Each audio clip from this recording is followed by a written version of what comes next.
White Sox baseball on Comcast Sportsnet, part of the NBC Sports Group.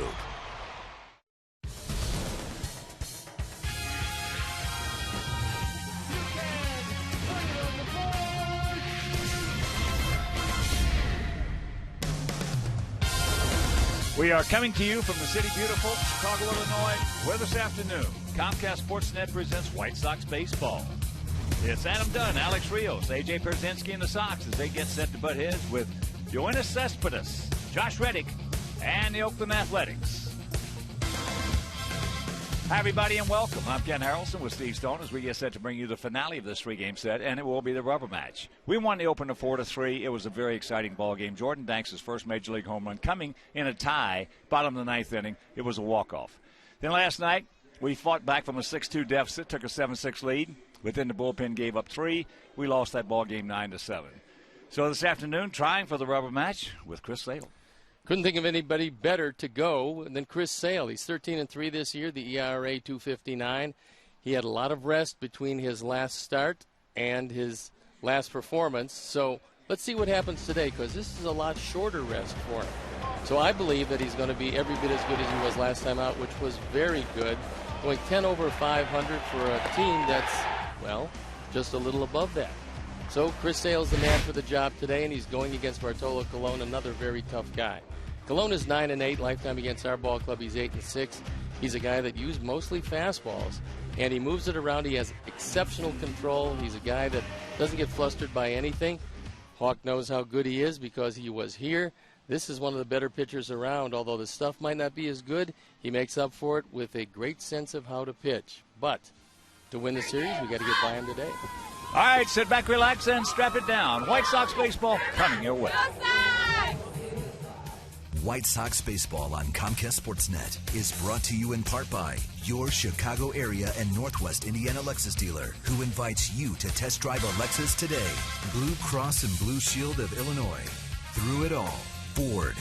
Drive one. The new wireless receiver from AT&T Uverse. Visit att.com/freeyourtv. Rethink possible. BMO Harris Bank. Helping money make sense. BMO Harris Bank, NA member FDIC. Geico, 15 minutes could save you 15% or more on car insurance. Visit geico.com for a free rate quote. And by Toyota, with great specials on fuel-efficient vehicles. Right now, you can get a lot for less at your local Toyota dealer.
And as you can see in front of us, we've got a basket.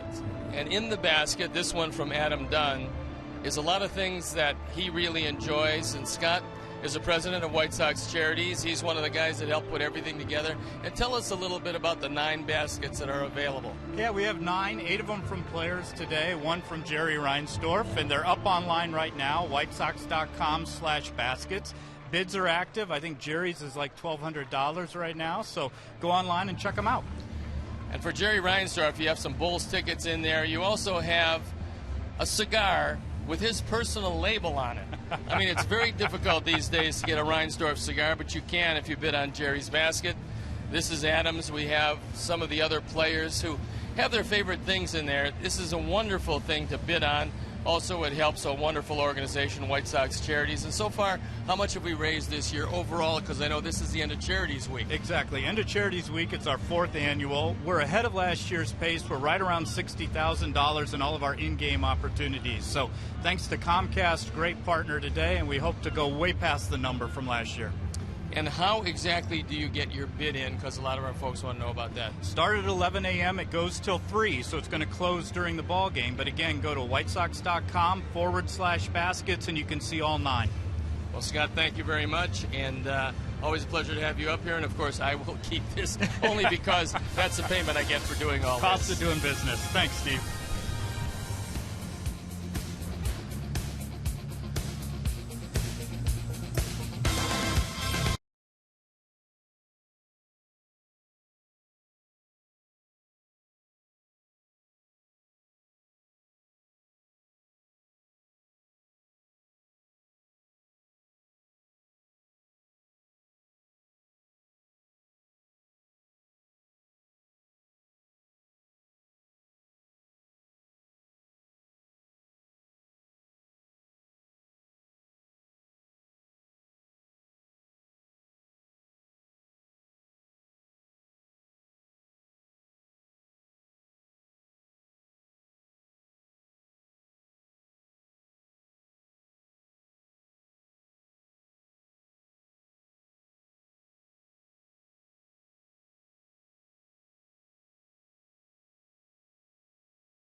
Series against Oakland.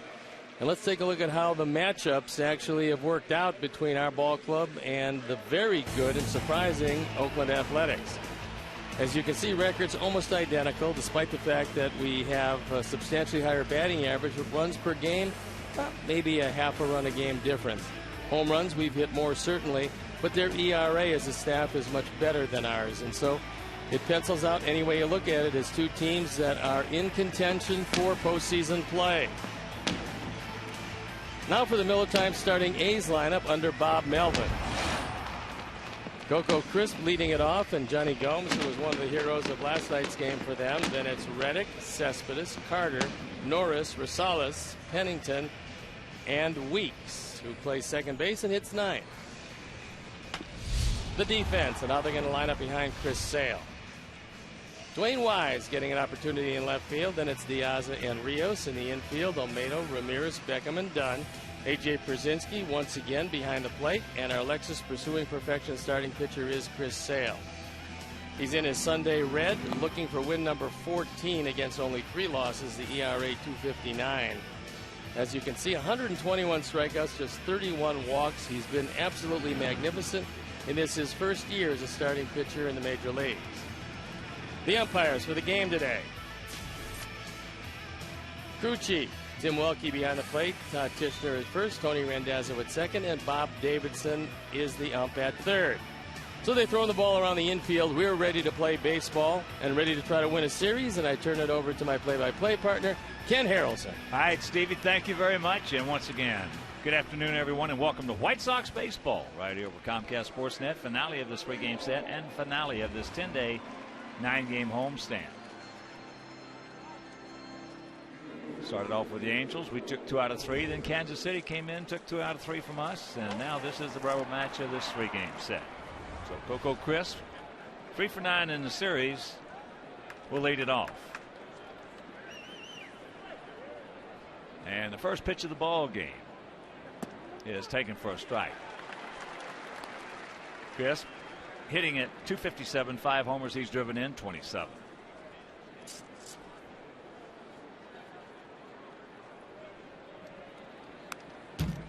Very quickly 0-2. A's come in hitting .232 as a team. But they have a very fine 3.51 ERA.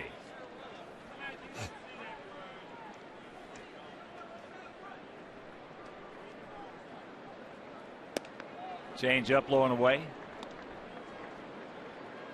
That has been a very effective pitch for young Chris Sale this season. They worked very hard on it in spring training. What it does also for Chris is it takes the pressure off throwing as many sliders as he threw early in the season. That's one of the reasons why his elbow was bothering him. They had that very short idea of putting him in the bullpen before he said he wants to start, and he threw more changeups and it worked. Another one. Olmedo throws him out. 1 down.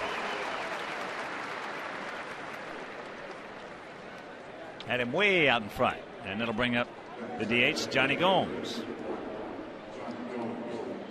Gomes hitting at .260, 13 homers, 34 knocked in. He did not play in the opener. He played last night, and it hurt us. Unfortunately, he did play last night. In the 8th and 9th inning, he really hurt us.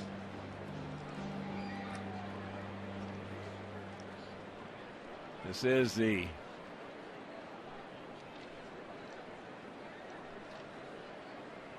sixth meeting of the year. In the first 5, Oakland has won 3 of them. And here's what he did last night. This coming in the 8th inning. That one tied the game at the time at 7.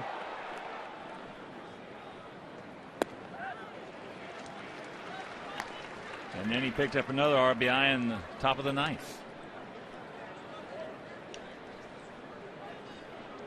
One and one to count to the 31-year-old veteran. That fastball at 93.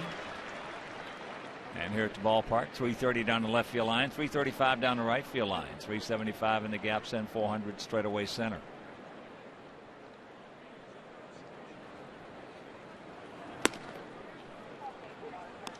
That one at 94. So a 2-2 count. This is going to be our last look at this Oakland team.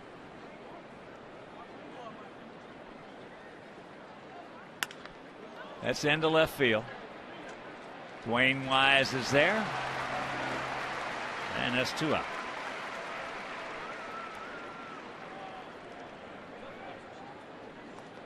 All Sox fans will always remember Dwayne Wise. And he's also a pretty good teammate, good man to have on the ball club, and of course the catch. Well, it's really nice to see him back for all the reasons you just mentioned. Here's Reddick. Takes first pitch strike. Josh hitting at .256, but he has 25 homers and 60 knocked in.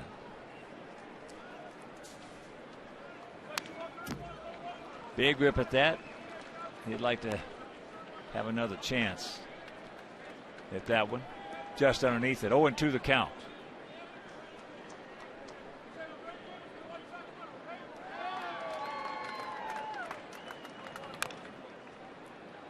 And that's top foul. I think he's seen a couple of decent fastballs. Be a good time for a sweeping slider. First time of every game you see that. It's really hard to hit, but especially for a left-hander. And that's foul straight back. Booth next to us. Yeah. Great Fossey will make that play. Oh, apparently not. Maybe he won't make that play. He probably tried, but strikes him out, and he's going to reach. Unfortunately, there was a sweeping slider, but it was so far outside that he wound up at first base. It does go as a wild pitch. AJ's looking for it away.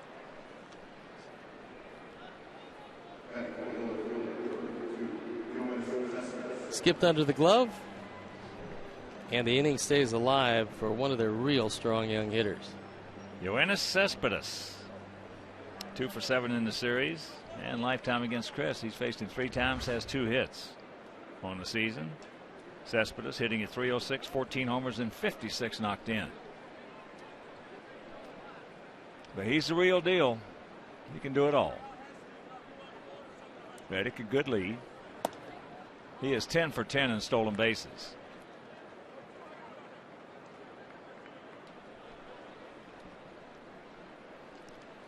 Chris has got a very deceptive move to first base, and if you take too many liberties, he will pick you off. That one just a reminder that he realizes that somebody is over there. Maybe just encouraging another half step on the lead.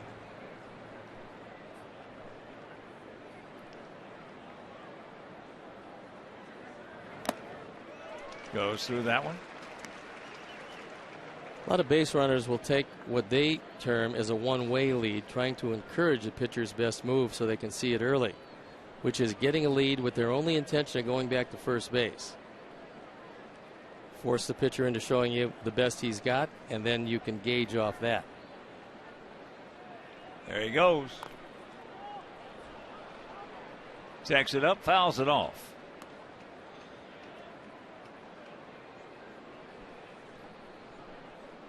So Tony Randazzo tells Josh, get on back there. 2 out, 2-2 the count.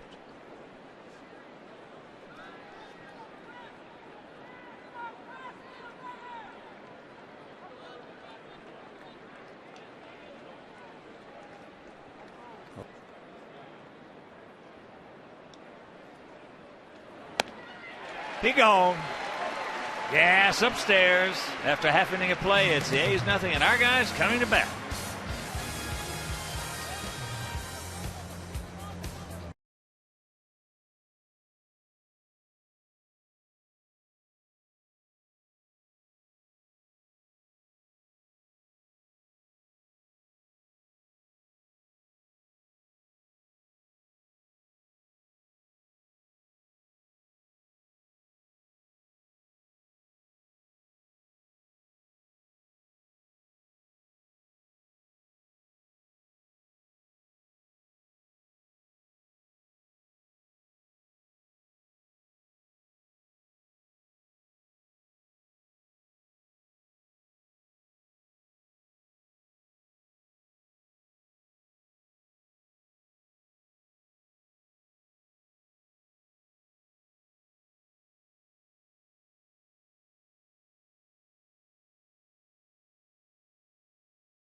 How Robin lines them up today. Slightly different lineup. Diaz leading off, and Beckham, Dunn, Rios, and Pierzynski, along with Ramirez, Viciedo, Wise, and Olmedo rounding it out. The defense on the lineup behind Bartolo Colon. Cespedes, Crispin, Reddick in the outfield. Rosales, Bennington, Weeks, and Carter in the infield. Norris behind the plate. And our Lexus pursuing perfection starting pitcher is Bartolo Colon. A wonderful career record. And this year, pretty impressive. This is 23rd start. 21 walks in 138 2/3 innings. He consistently gets the ball around the plate and is tougher, surprisingly, against left-handers than right. He can work the ball just about as well as anybody, certainly in the last quarter of a century. They got him listed at 5'11", 267 pounds, and he's just a big teddy bear. That's all he is. He is a wonderful, wonderful guy. Well, he's got a good arm now. He used to have an unbelievable arm. Yeah, he's always been fun to watch. As Diaza can't get it. Diaza 1 for 8 in the series, hitting at 288, 6 homers, 43 knocked in. Sox come in hitting at 257 as a club with a 3.99 ERA. Sox 31 and 26 here at home, 30 and 25 on the road.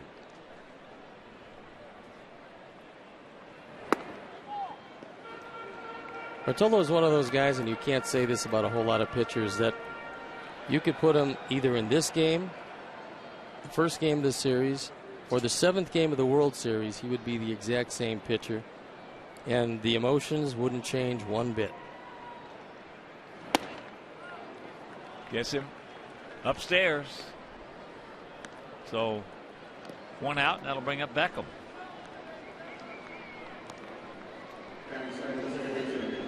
Yeah, when he was with us, Sox really tried hard to keep him. They offered him a lot of money, 3-year deal. He decided for whatever reason this was it, and the Angels just overwhelmed him. Flew by him. Yeah. More money and more years. But he would come in if our bullpen was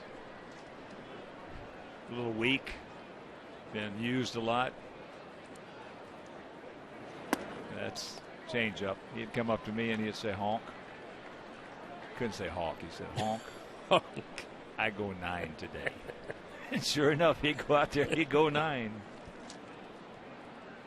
I just like the fact that he called you honk. Yeah. Low throw, bobbled. Again, arrow on Pennington. That's his 8th. Well, Pennington just off the disabled list with a shoulder problem, and normally he's got a very strong arm. In fact, normally he's got one of the better shortstop's arm around, but now he's starting to get under it somewhat. This was a tough one to handle. It's the long hop, and in fact, it's so tough to handle that Carter never got a glove on it. Hit him right in the leg on the bounce.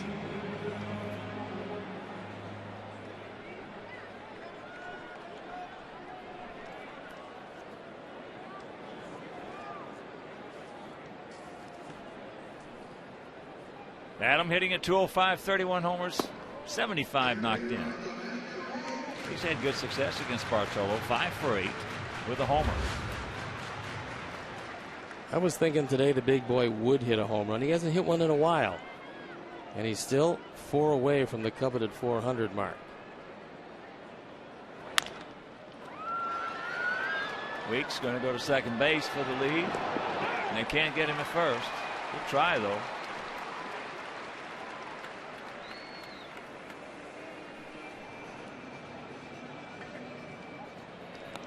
That was a good effort by Weeks because Beckham runs pretty well. And he opened the possibility of a big inning, but he did get him.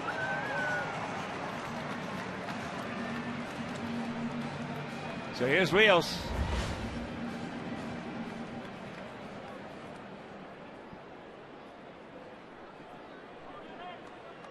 Alex at 314, 18 homers, 67 knocked in. Adam, pretty good lead. As there's first pitch strike. And Brandon Inge, not in there today, dislocated his shoulder last night on the play, and after that he got the go-ahead RBI. And if you miss that, he probably saved at least one, maybe two runs on this play. We thought it was his wrist.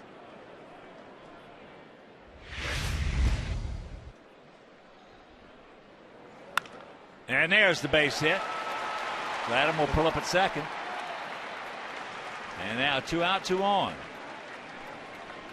And right now let's check out our Farmers Insurance picks to click. Jim and Joe, our directing crew. They went with Diazza. Steve's going with Rios.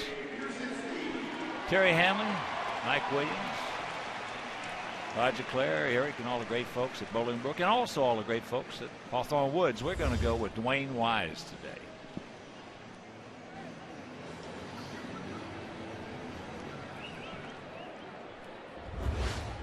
So here's AJ.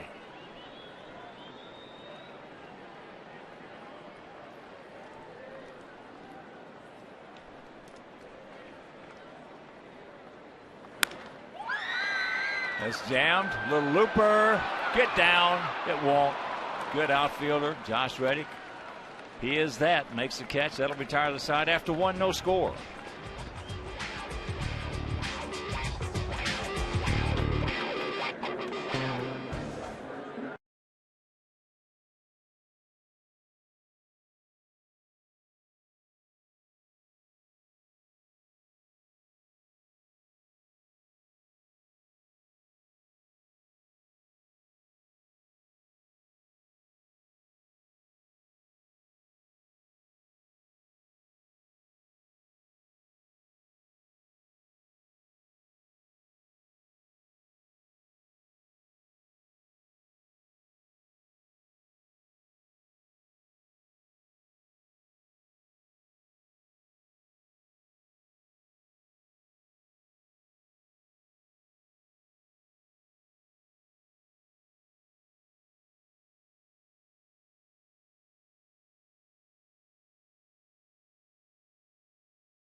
Includes books, specially designed t-shirts, fighting necklace and bracelet, gift cards, signed baseball and cap, favorite snacks. Opening bid is $250. Visit whitesox.com/baskets. If nothing else, those chocolates, boy, they look good.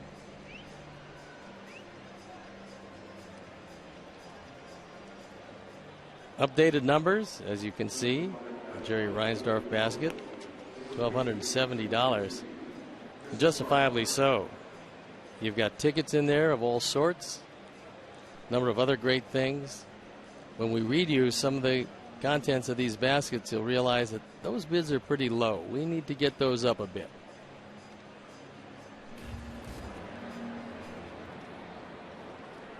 Chris Carter leads things off for the A's here in the top of the second. Carter at 283, 10 homers, 22 knocked in.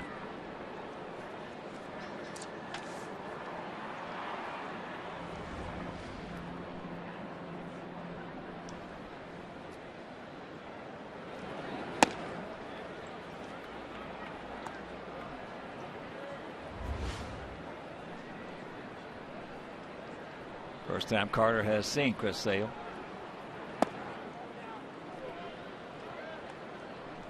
For a guy as strong as Carter is, having on base percentage well over 400 is pretty impressive.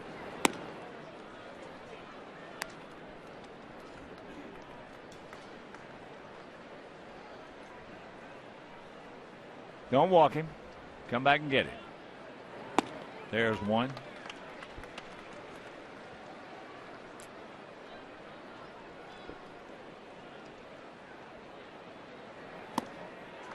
There's two.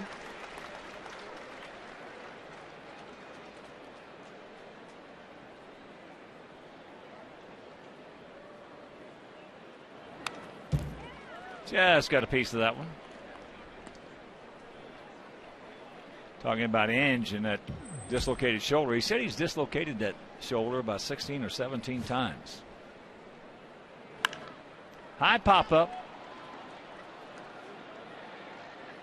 Diaza.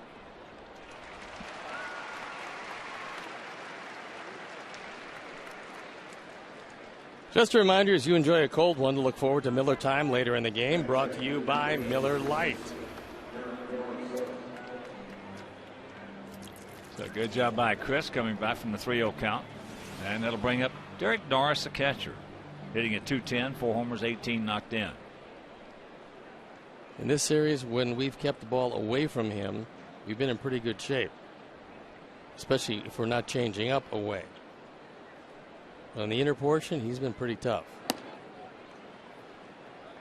Well, last night was just one of those games. They had a double down the left field line, but bases loaded by Norris. It was probably 2 inches fair. Then they had another double down the right field line by Inge. It was probably 2 or 3 inches fair. That happens, unfortunately, after battling back, and it's not easy to battle back from 6-2 down against the kind of pitching staff that Oakland has, but we battled back, took the lead, and then gave it up. Yeah, that was a toughie. That was a tough drive last night.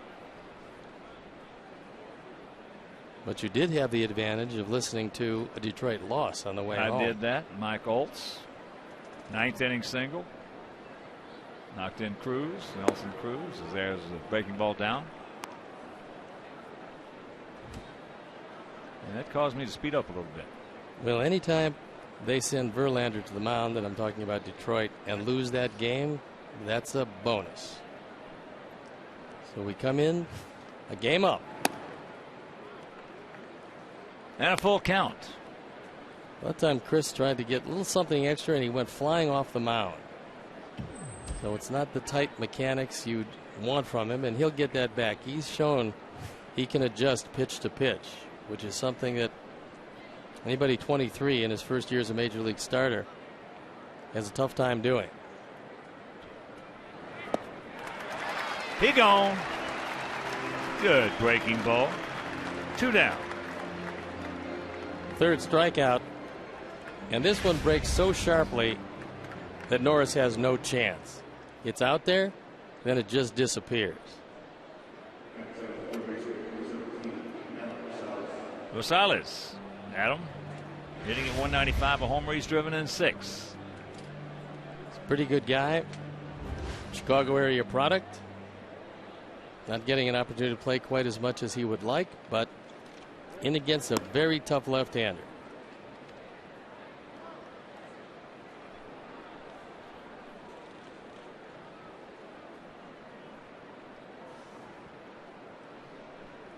Started last night's from Maine High School in Park Ridge.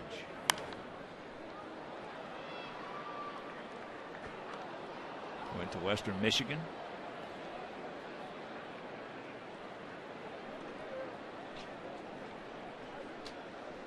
Mid-American Conference.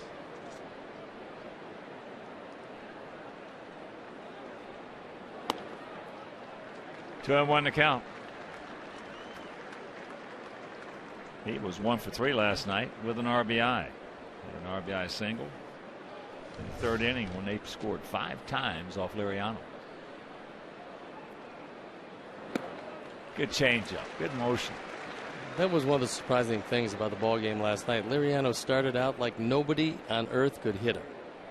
And then the 5th inning, the control deserted him, ran into a buzzsaw, and that was that. He lasted just 3 1/3. But Philip Umber was terrific out of the bullpen.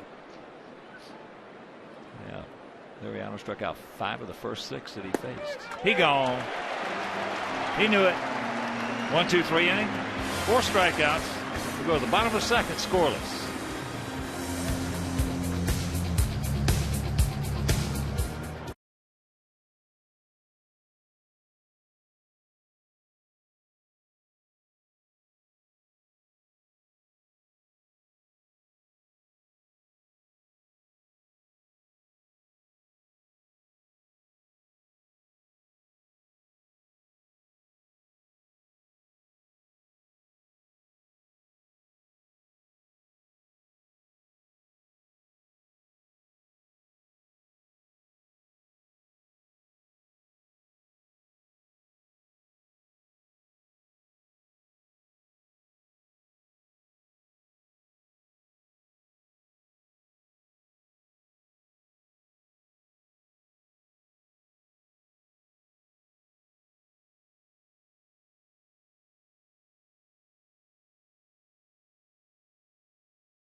Dank's favorite things included in the basket are DVDs of his favorite movies, a White Sox dry fit t-shirt, signed gloves, and Texas Longhorn cap, a NASCAR toy car, his favorite cereal and snacks, and more. Opening bid is $250. So visit whitesox.com/baskets now for a full description of all 9 items and to place your bid. Bidding closes at 3 p.m. today, so don't delay. Ramirez, Viciedo, and Wise to face Bartolo Colon here in the bottom of the second. No score. There's a look at the man that hit the walk-off. His first major league home run, a dramatic 9th inning home run. 2 outs, and he put the game to rest. And it was not a wall scraper. No, that one, he hit the daylights out of that ball. First pitch strike to Alexei. Alexei hitting at .264, 5 homers, 51 knocked in. But he is 0 for 8 lifetime off Cologne.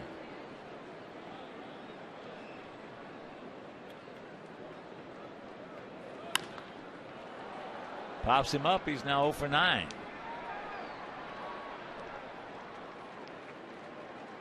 Against Bartolo, and that'll bring up Viciedo. Remember watching a game when Cologne was a very young pitcher with the Cleveland Indians. He went the distance. He threw 150 pitches. That you don't hear about much anymore. And on pitch number 150, he was timed at 99 miles an hour. And you just knew he was something special because he didn't lose anything over the course of that performance.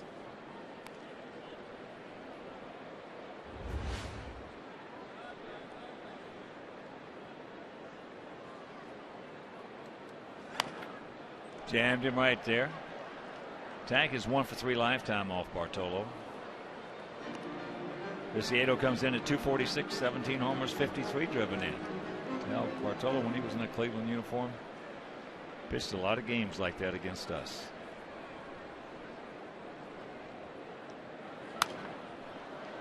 Well, he's got a delivery like he was a catcher at some point in his life because he throws from behind his ear. He not only threw real hard, but it was deceptive to go with it. I don't think hitters picked it up. You talk about picking up the baseball, what, at 54 feet, 55 feet? The farther you can pick it up, the better you're going to hit it. I don't think they pick it up very well against him. No. As there's the breaking ball, 2 down.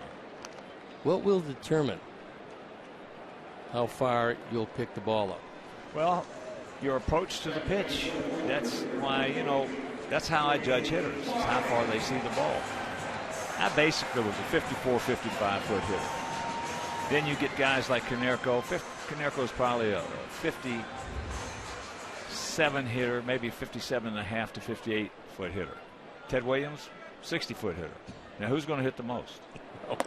Yeah, I'm the guy who can pick up the spin right away, obviously. You know, and that's the difference. If a guy, all I'm doing versus a guy like Konerko, and even though I was a good fastball hitter, if I'm seeing it 54, 55 feet, and he's seeing it 57, 58 feet, I'm putting another 2.5, 3 feet on that guy's fastball.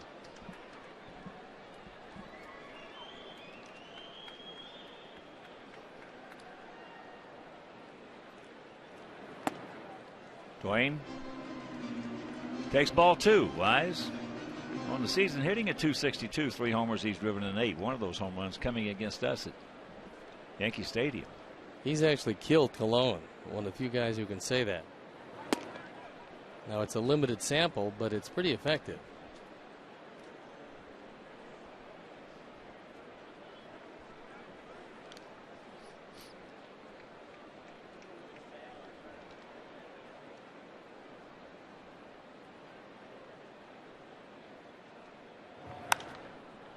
High pop up.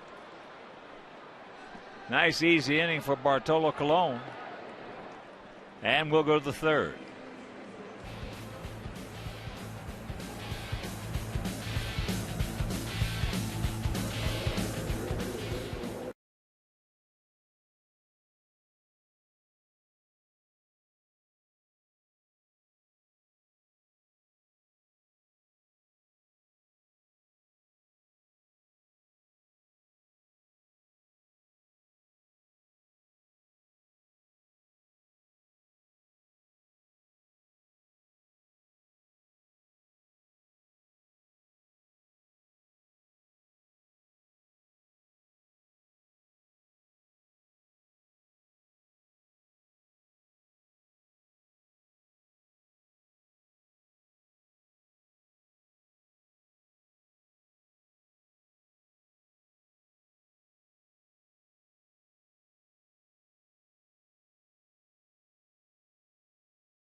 Bids right now for Adam Dunn's favorite things. And listen, there's some good goodies in here.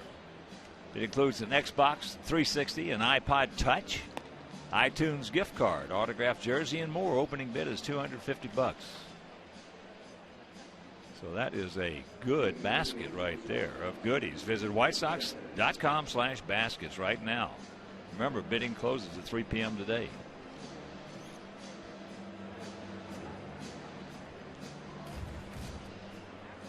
And here they are. Numbers updated to the moment. Jerry Reinsdorf's basket, $2,250. And it's going to be more because there's some good stuff in there.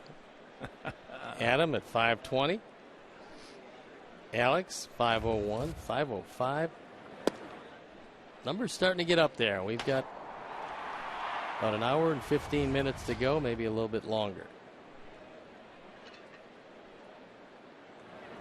Switch hitting shortstop Pennington takes a strike, and the count evens at 1.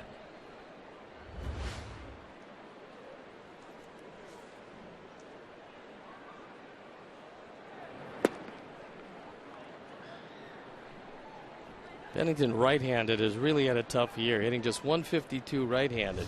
In this series, he's shown some pretty good power from the left side.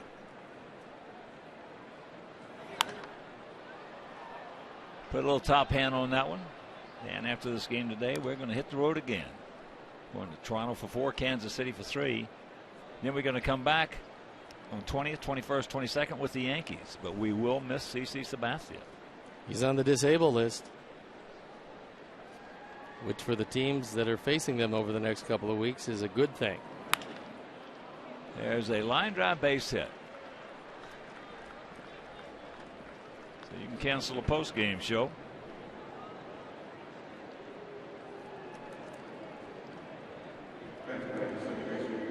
And the leadoff man aboard for JEMILE Weeks, another switch hitter, one of 3 in this lineup. Crisp, Pennington, and JEMILE.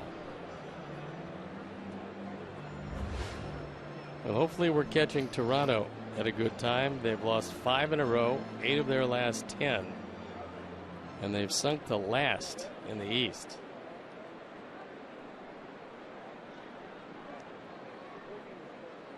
Outfield straight up. Weeks hitting at 219, a couple of homers, 18 driven in. Very disappointing season for him. After coming off his rookie year last year, where he hit 303, a couple of homers and knocked in 36. He is a little bit better hitter from the right side than the left.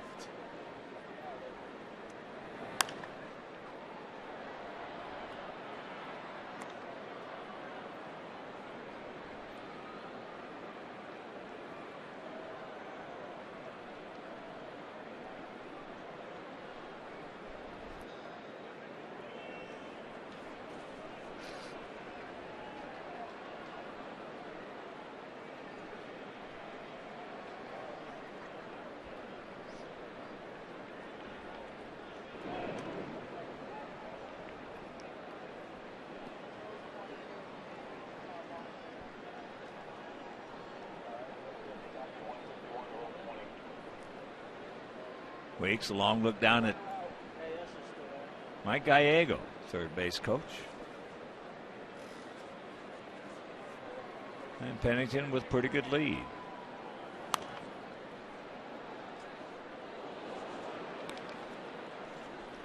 We've seen it in this series, but Chris Sale is going to, for the most part, shut down a running game as you look at Mike Gallego. But this Oakland team swiped 90 bags, been caught just 24 times. So they're one of the most aggressive teams around, and they have a lot of success doing it.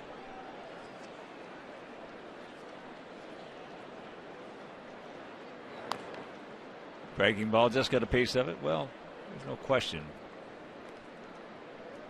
With Melvin, Bob Melvin, manager, is right up there for manager of the year considerations. He's a good one. There's no doubt.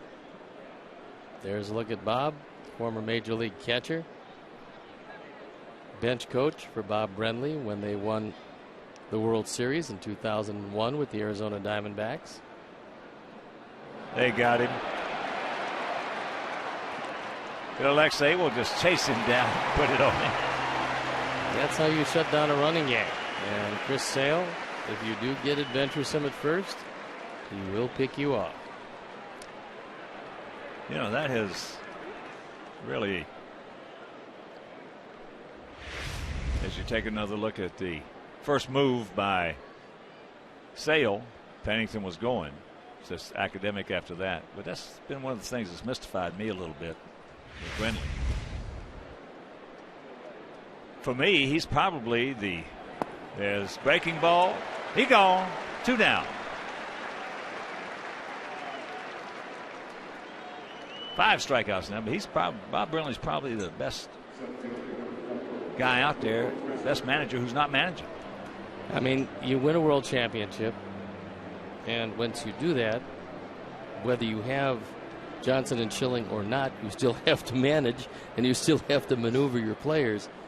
And yet I know he wants to manage again, and he's had a couple of interviews. It just hasn't worked out for him for whatever reason. Well, what I heard was he's turned down a couple of jobs that just weren't of his of liking, so to speak. And I don't blame him.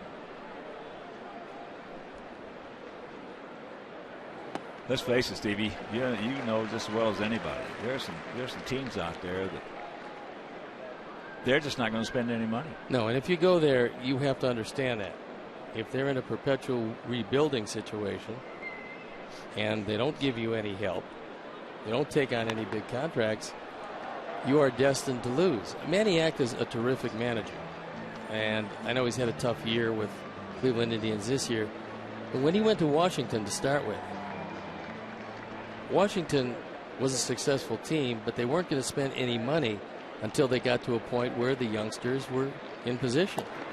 And so Manny didn't have any success there. They eventually fired him. No reflection on Manny. Anybody who had taken that spot at that time would have done the same thing as he did.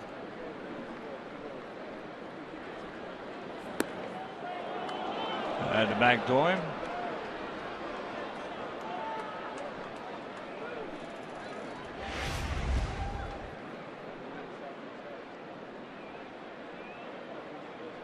Yeah, there's one that went around the plate.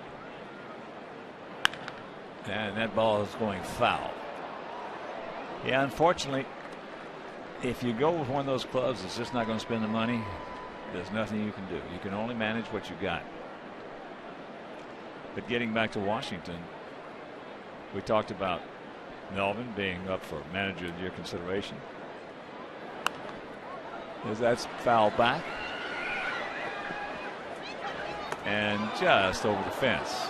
I don't think there's any question. That's a unanimous decision on who's the executive of the year in the National League. And that's Mike Rizzo. Mike Rizzo, and I would Kenny say Williams in the American League. And Davey Johnson, I think undoubtedly for manager of the year. Not that Dusty Baker's done a bad job, because he hasn't. In fact, he's done a good job at Cincinnati, but a lot of people pick Cincinnati to win. That's no surprise to anybody. But Washington, with the best record in baseball, is a big surprise. He gone. 6 strikeouts for Chris. We'll go to the bottom of the 3rd. Still no score.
Floyd's favorite things, which include a Bose music system, Gavin's favorite music CDs, favorite snacks and root beer, gift cards, signed items, and more. Opening bid is $250. Visit whitesox.com/baskets now for a full description of all 9 items and to place your bid. Bidding closes at 3 p.m. today, so don't delay. Ray Olmedo.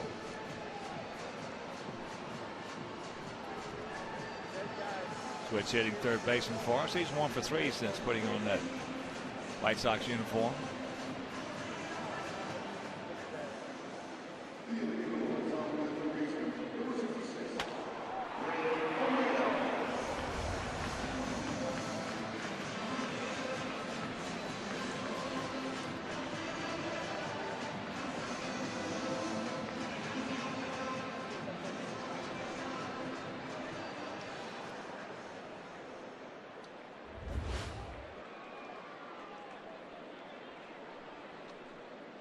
So Colon giving up just 1 hit. That was a base hit. Solid single by Alex Rios to right field in the hole between first and second.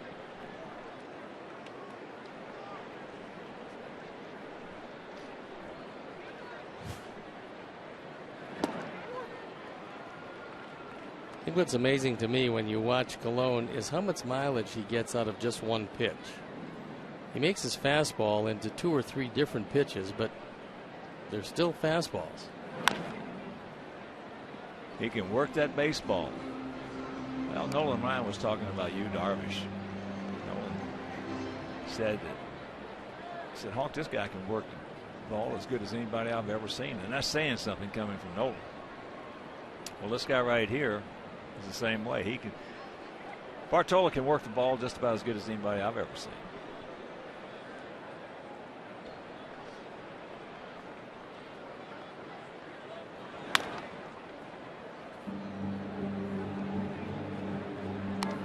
His fastball that he's used today has gone anywhere from 86 to 92.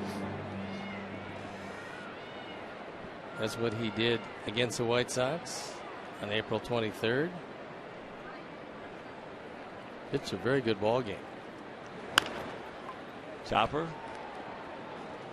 2 hopper, 1 out. Time now for the AT&T trivia question, and it is: who was the last Athletics player to drive in more than 100 runs in a season? If you think about that, we'll get back to you a little later in the game with the answer. There's Diaza.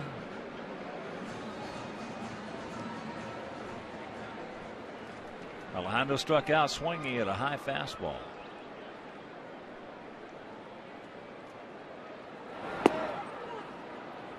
Takes the bunt, takes the strike. As I mentioned, we're going to Toronto after the ball game. Make your plans to be with us tomorrow night right here on Comcast Sportsnet. Jake Peavy against Carlos Villanueva. On Tuesday, that game will be over WCIU. Jose Quintana against Henderson Alvarez. On Wednesday, Gavin Floyd against Ricky Romero, and on Thursday, Liriano against Aaron Laffey.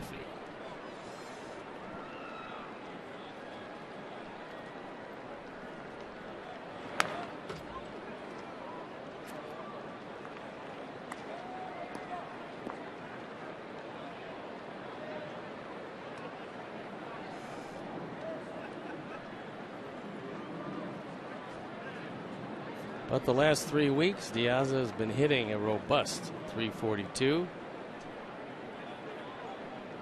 Doing what he's done all year long is scoring a lot of runs when he does get out.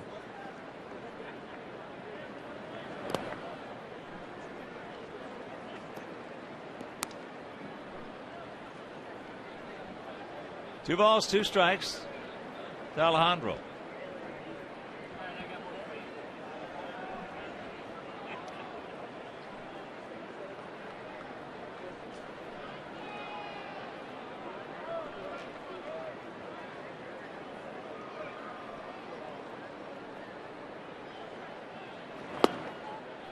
And a full count.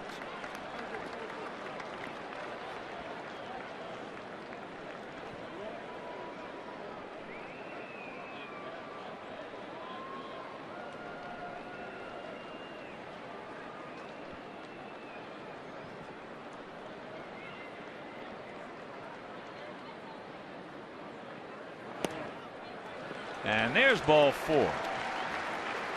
So the first walk issued by Bartolo.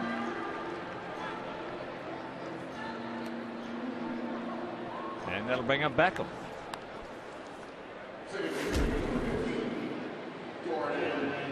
It's almost news like man bites dog. That's the 22nd walk he's issued in 142 innings worked. Pretty amazing control. Let's see if we can make this one hurt him.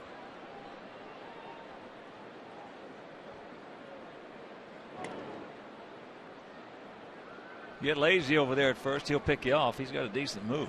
Quick, especially for a big man like Bartolo. Pretty good numbers for Diaz. I figured he probably will be running. Morris has not shown us a particularly accurate arm at this point. He's still learning the defensive aspects of his position. Bob Melvin, the manager, is in charge of the catching.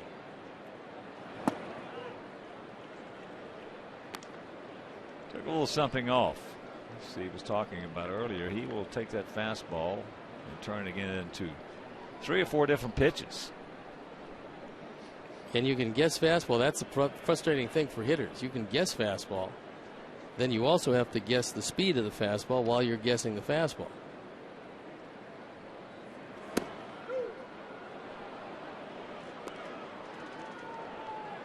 Quickly, 0-2.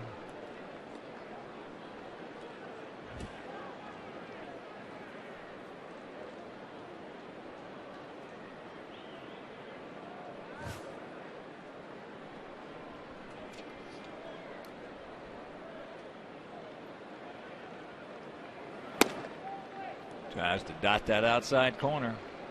Just misses.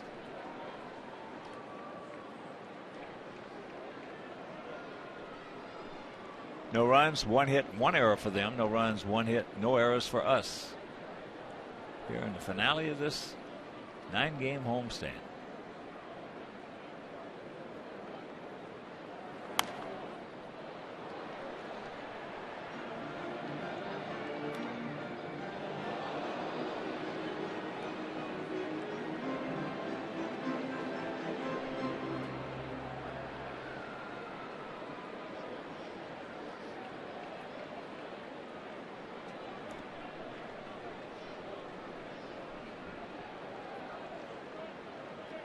Nice gap out there in left center.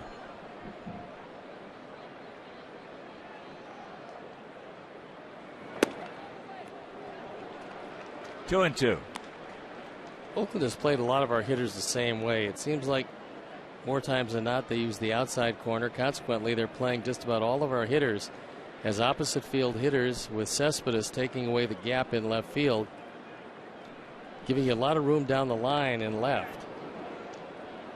But if you keep staying away from the hitters, most likely they're going to hit it into the defense. Last thing you want to do is throw off-speed pitches that you can pull into a defense that's set like that.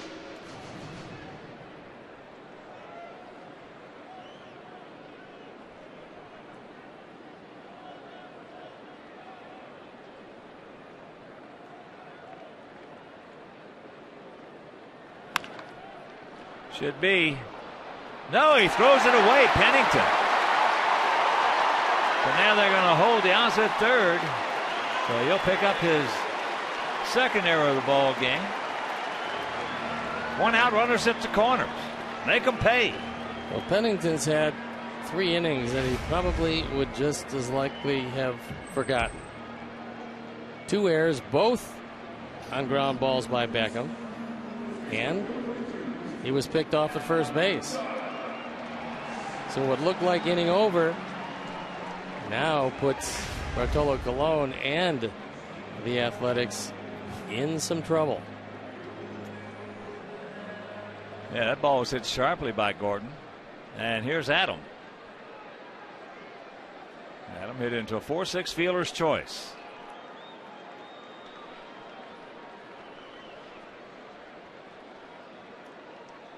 Decent lead by Beckham.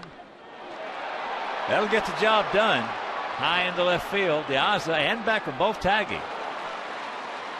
Beckham will pull it up. Diaza scores, and the Sox do indeed take advantage of that error. It is 1-0 good guys.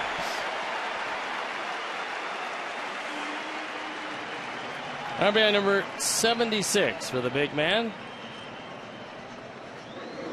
So the rare walk in the air sees the walk score.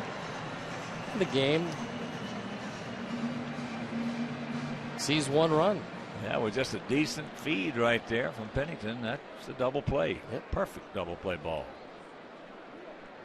So here's Alex. He singled in the hole between first and second sharply. And takes first pitch strike.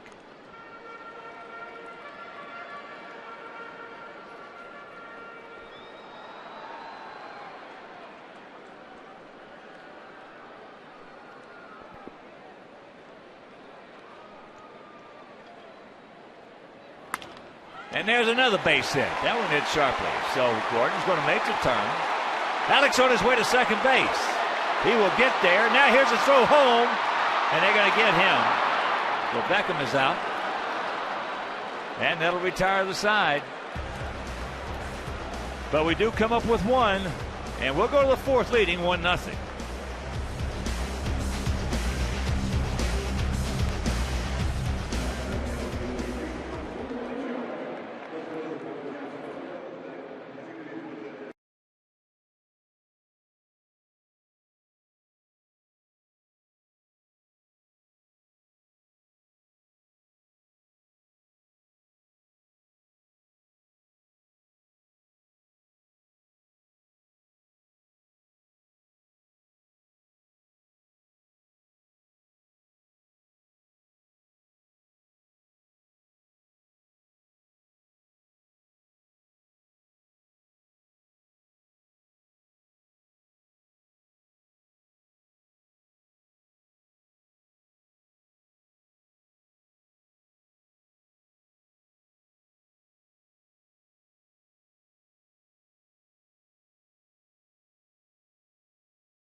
From Taco Bell.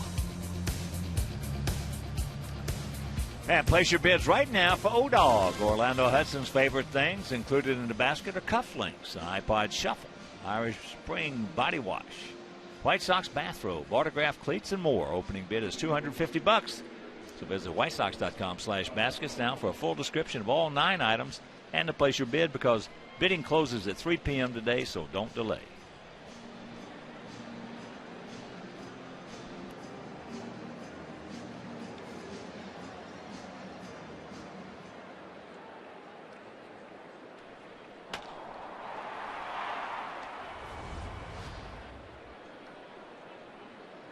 So Johnny Gomes will lead it off here. Sox lead at 1-0.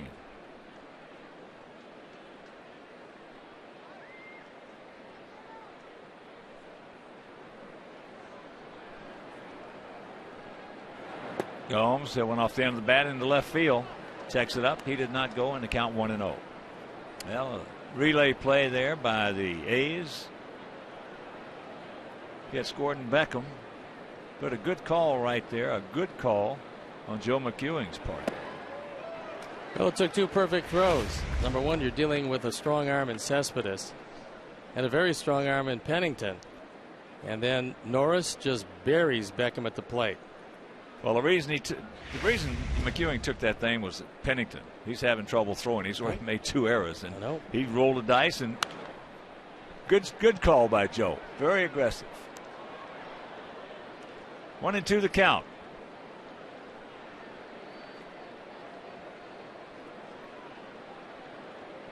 There's a look at Joe, who's been an aggressive third base coach, and by and large, his entire season, he's made the right calls. Boy, he's been a terrific third base coach. Yes, sir.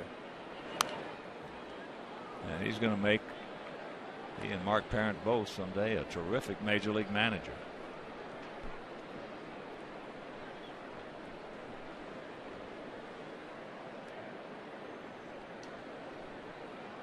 Good, solid baseball minds.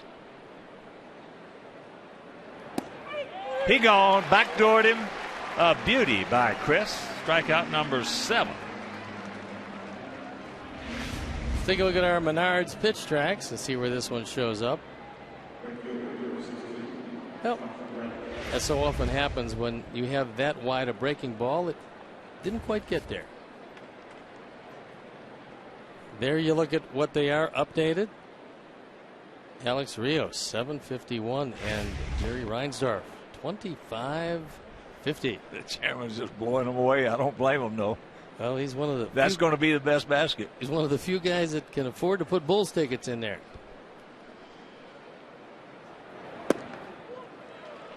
There's the strike. Reddick struck out, but reached first as the third strike was a wild pitch.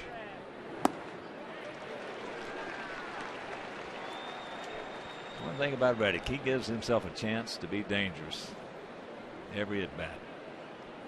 Yeah, those swings don't leave a whole lot to the imagination. He's not looking to poke one into right field. Jammed him, popped him up. Olmedo. 2 down. When young hitters ever learn this, some of them never do. The only thing you want as a young major league hitter is try to give yourself a chance to be dangerous each and every at bat. Even if you got to take 3 and sit down, you got to have an approach, a plan. And sometimes, as I say, they go through it. They play 4 or 5 years up here because they've got a lot of ability, but they never learn. They keep worried about mechanics. They're worried about their swing.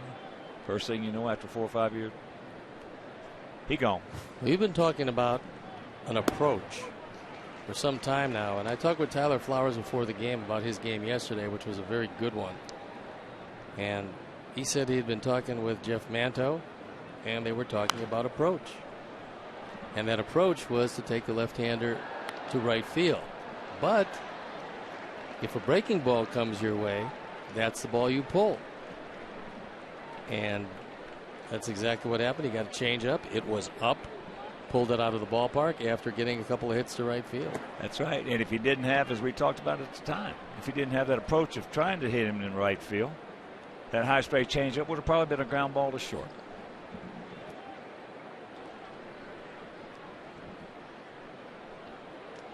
The 1-2 pitch. He gone. That is 8 strikeouts. And we'll go to the bottom of the 4th leading 1-0.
Place your bids now for Alex Rios' favorite things, which include a signed bat, a jersey, baseball and baseball card, Beats by Dr. Dre headphones, Call of Duty head seat, gift cards to his favorite places, and more. Opening bid is $250, so visit whitesox.com/baskets. And remember, bidding closes at 3 p.m. today, so don't delay.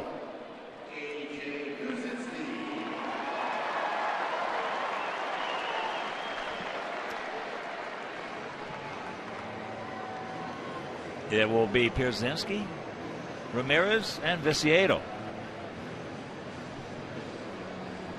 The score is Boston leading Cleveland 14-1. That game in the bottom of the 5th in Cleveland. There's a shot. Hang Wolfram. 1 out. Earlier we asked you our AT&T trivia question, and it was, who was the last Athletics player to drive in more than 100 runs in a season? And the answer, Big Frank Thomas, back in 2006. 114 of them. Alexei popped up to Coco Crisp in center field.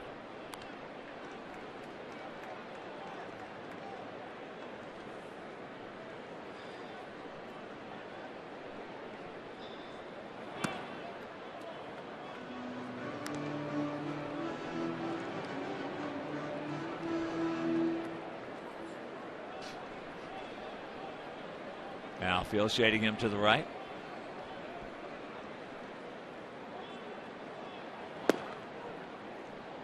And Cespedes in left plays a very deep left field. Surprisingly so, especially with all of his speed and his ability, as he did with Adam Dunn, to go back and fly into the corner and get him. Pennington on the move. Low throw again. This time it is nice pick by Chris Carter. So 2 out.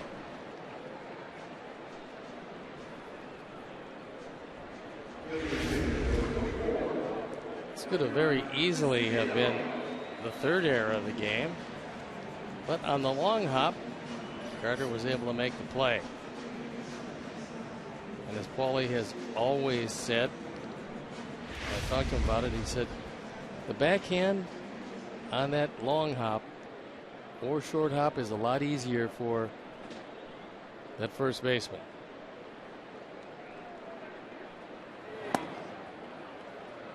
Tank takes ball 1. He struck out his first trip.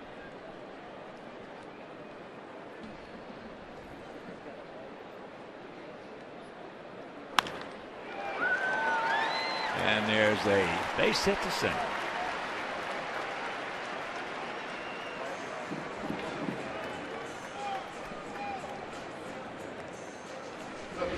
Viciedo starting to hit the ball progressively harder game after game. He went into that 2 for 21 funk, but now starting to hit the ball with a little more authority. And he's like a lot of hitters. He'll go through some very, very cold stretches where you think, boy, this is going to be dismal. Then when he comes out of it, he comes out of it with a vengeance. Wise. And that'll retire the side. We're into the 5th, leading 1-0.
Sail away.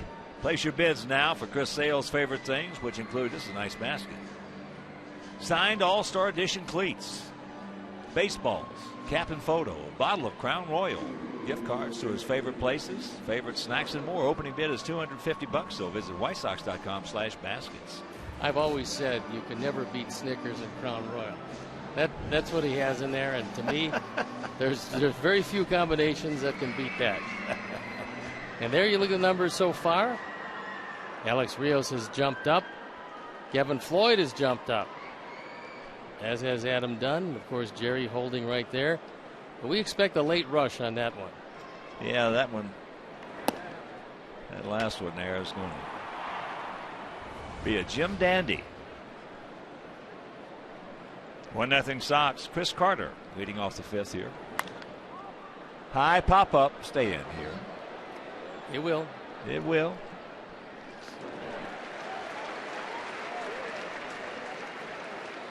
One out. Well, that changeup for Chris Sale has just made all the difference in the world, something that he didn't really need out of the bullpen. So you didn't see it. It's not maybe every now and then. But knowing he's going to face guys 3 and 4 times now, you see it a lot more, and they can't pick it up. It was fun watching Coop and Sale work on that thing this spring. Coop was riding him hard and putting him away wet. Well, he knew he had a very young thoroughbred. I'm just waiting to come out. And we've seen the finished product at 13-3. Well, Coop told him, he said, if you get this thing down, he said, Chris, if you get this thing down, you're going to be a big winner. He said, you're going to be a winner anyway, but if you get this down, you're going to be a big winner. And he was so right. Yes, sir. And I think it's that kind of confidence that Don Cooper instills in all of his pitchers. That to me is his forte. I think he gives them 1 or 2 things, and he says, if you do these things, if you can master these things, you're going to be a really, really good pitcher. That is what Coop. He gone. Norris, second time. That's strikeout number 9 for Chris. He's trying to back out of the way of this. On the Menards pitch tracks, take a look at how much of the plate this one has. That's a perfect pitch. And Norris had to be kind of guessing ball. So here's Rosales. Adam struck out, called out on a fastball right there, his first trip.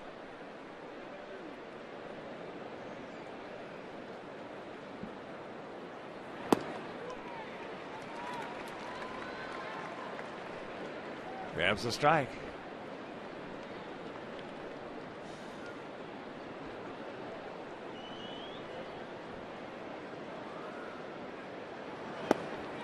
And I want to send out a big White Sox thank you and best of luck to Tom Tischler, who's working here at the ballpark and he's accepted a teaching job in China. And today is his last day. So Tom, best of luck to you, buddy. We wish you well. Everybody here likes you very much. And that's into right center field. That's going to fall for a base hit. That's just the second hit given up by Chris. Tom Tischler, big Sox fan. Go get him, buddy.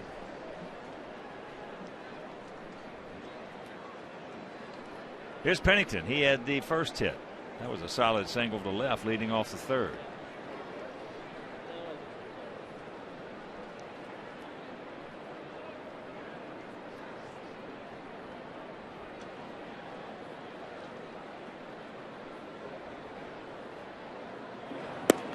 First pitch strike.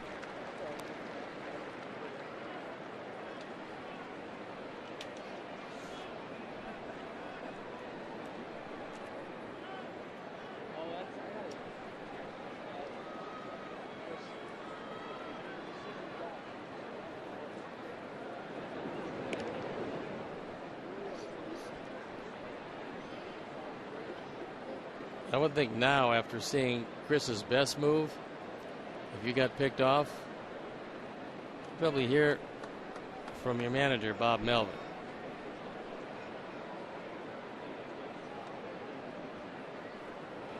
Adam to me, is doing exactly. He's playing off the bag. He's playing in front of him, moving his feet.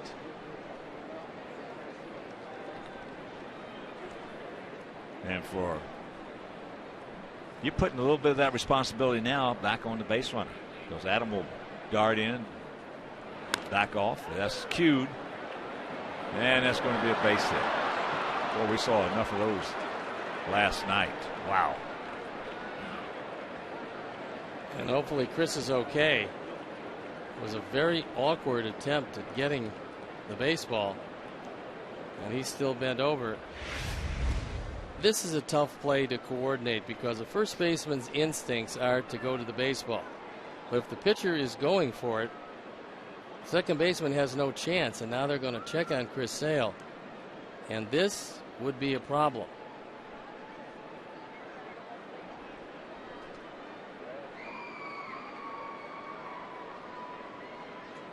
Looks like maybe a turned left ankle.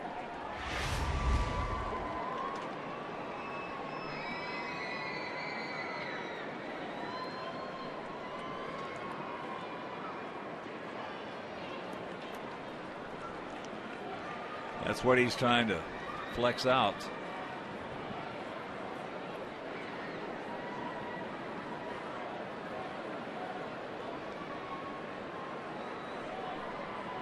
Well, he's got to push off with that leg.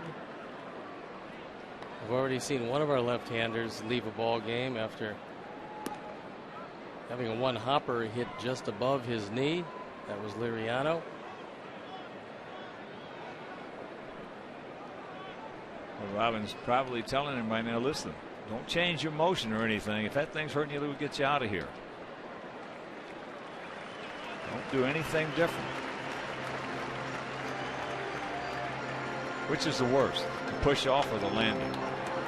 Good, if you had to have one of the two. If I had to have one of the two, I would probably have a strong push off ankle and maybe a little soreness in the landing, because you might be able to adjust that. As far as the push off is concerned, if you're a guy who uses that leg, there's going to be a problem for you because your velocity is going to go way down. Now, that old philosophy of drop and drive that was Nolan Ryan and Tom Seaver in that era, they really pushed off the legs. But you don't see it near as much now as you saw it then. There's just a different school of thought.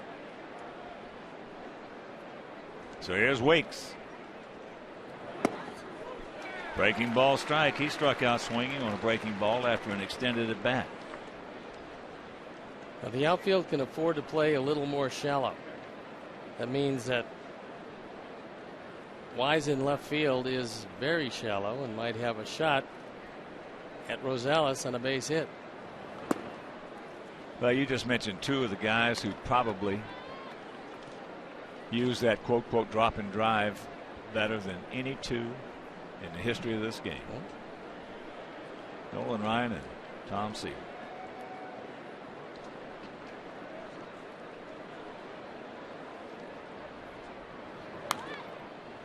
Oh, he got a cookie right there and couldn't do anything with it.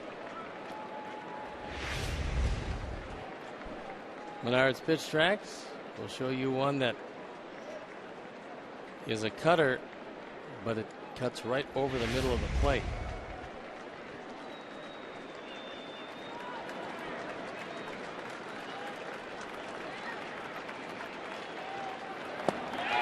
He gone. 10 strikeouts. Barsale, we're halfway home leading 1-0.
All right, our Chuck, thank you very much.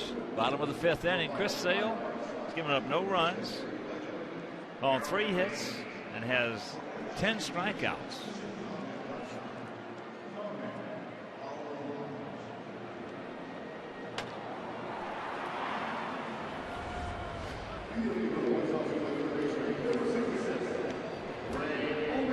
Olmedo will lead it off. Ray grounded out to Weeks at second.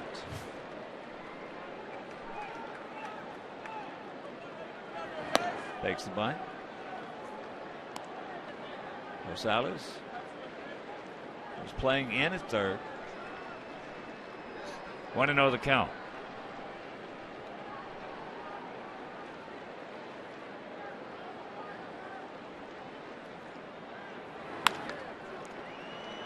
Backhanded. Pennington, another low throw.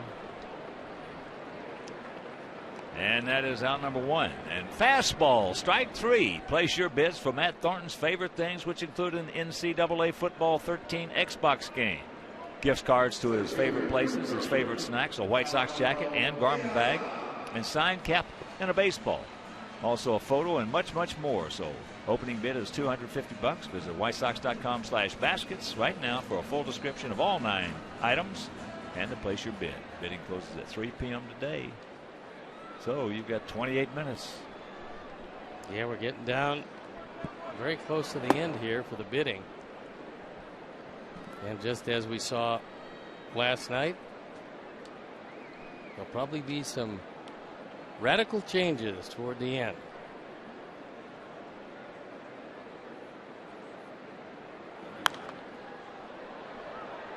Out of play left side. And we'll have a big shout out and congratulations to John and Kristen Lyerly, parents of a new White Sox fan, Joseph Frank Lyerly, who's 7 pounds, 11 ounces. And that baby was born this morning, and he is going to be a big, big White Sox fan, and that's with a lot of love from Ray Sleva and us. Got to be pretty lucky at 7-11. That ball hit hard. Good jump by Coker. Made it easy.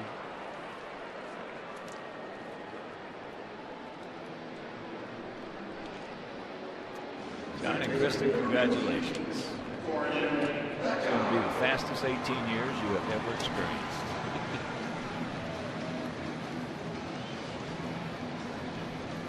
So here's Beckham. Twice he has reached base on an error, both times by the shortstop Cliff Pennington.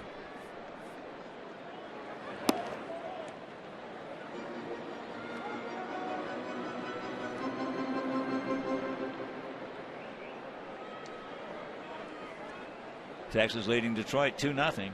The game in the top of the 2nd.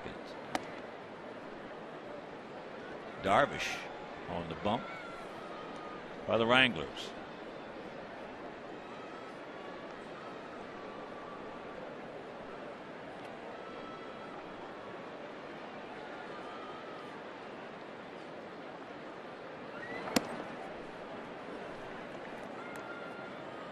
What was your impression of Darvish when we saw him down in Texas? That he would get better as he moved along, got a little more comfortable with the heat down there, understanding that his stuff was plenty good enough. The fastball was strong. He could, as you talked before, make the ball do a whole lot of things, but you got to come down to a couple of those and get them perfected before you start using 5 of them, because you're going to be in trouble. I think more than anything else, pitching in a dome in Japan all of those years, coming to Texas and dealing with the heat of the summer, I think that more than anything else has affected him. But to me, he's going to be a good one, and he better be for $111 million.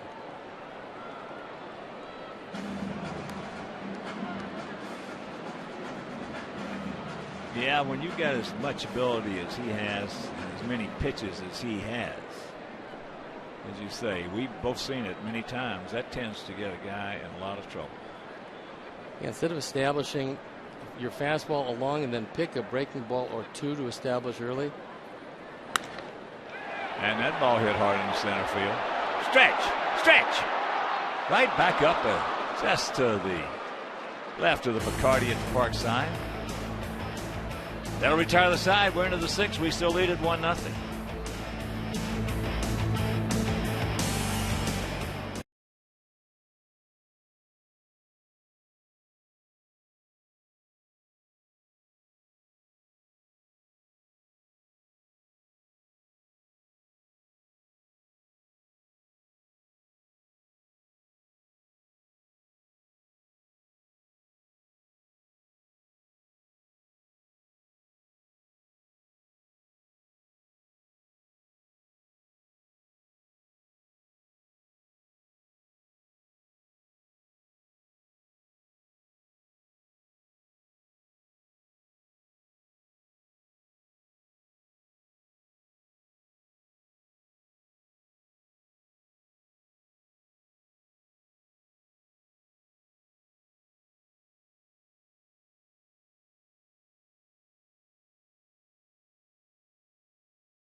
The flagship basket for sale by owner. Place your bids now for Jerry Reinsdorf's favorite things, which include a Ron of Japan gift card, cigars. His cigars, autographed 2005 World Series baseball, a Bulls commemorative basketball, White Sox and Bulls apparel, tickets to future White Sox and Bulls game, and much more. Opening bid is $250, and they have gone way right on by that a long time ago. They flew by that one early. It's at 3,200, and Alex Rios has snuck above the 1,000 mark. You've got, well, it's 2:38, so you've got a short time to go, 22 minutes to be exact.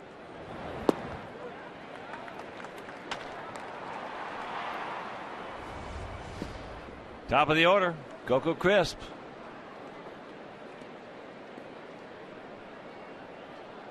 Coco 0 for 2. Now make it 0 for 3.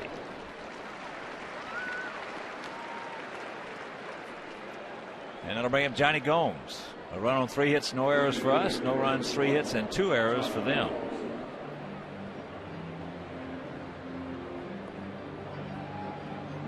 If you're just tuning in, Chris has 10 strikeouts through 5 1/3.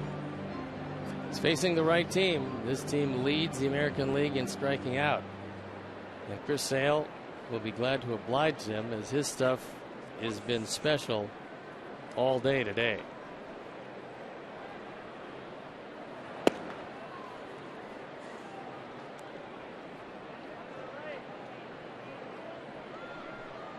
Want to know the count to Gomes. He's dangerous. All these guys are dangerous.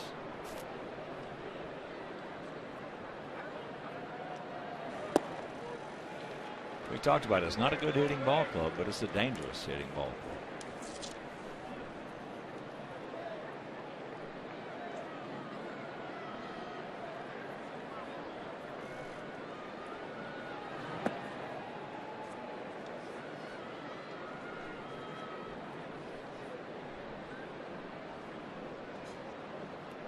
Gap out there in right center.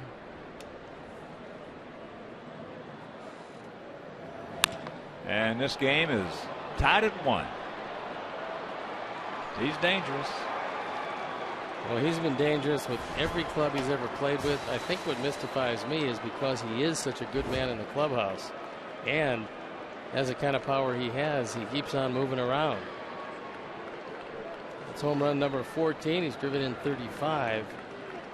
And just like that, a 1-run lead disappears in our forward home run replay.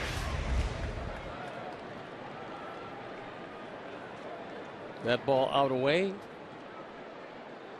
Very good chance it was a changeup. Well, that short, powerful swing. That had a lot of Harmon Killebrew's action right there. That trying to keep the bat in front of your chest.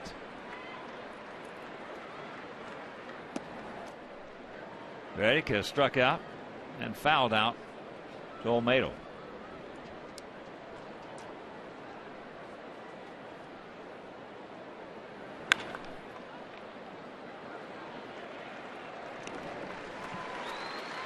Two down. Here's our Xfinity high-speed action replay, and it is Spirit and Mascot Day today. And at the end, Benny the Bull comes flying into the picture to make sure that he's there. Southpaw leading the way, trying to direct some traffic. There's a lot of spirits and a lot of mascots. Cespedes struck out both times, once swinging at a fastball, once swinging at a slider.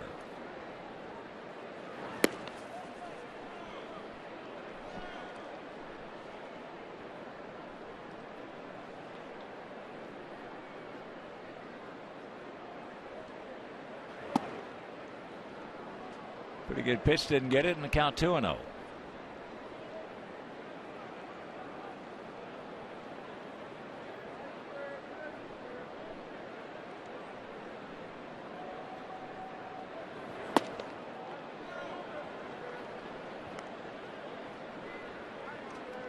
Three and 0.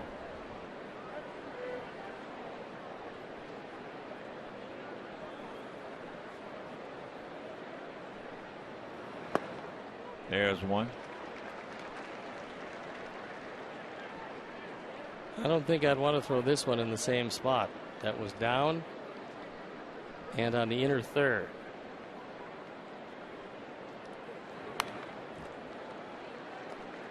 Well, he was looking for it. He got it at 94 and couldn't do anything with it.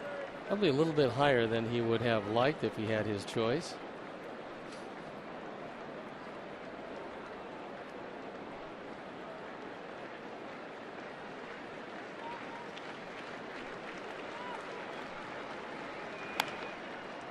That's hit softly, and it's going to fall.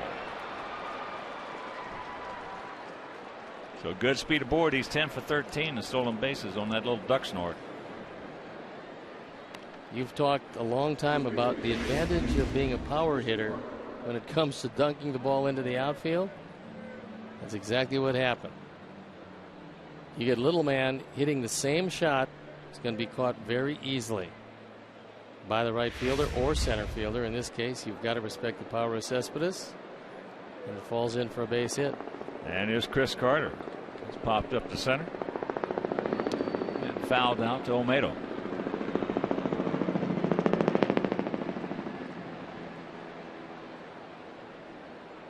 Wind almost completely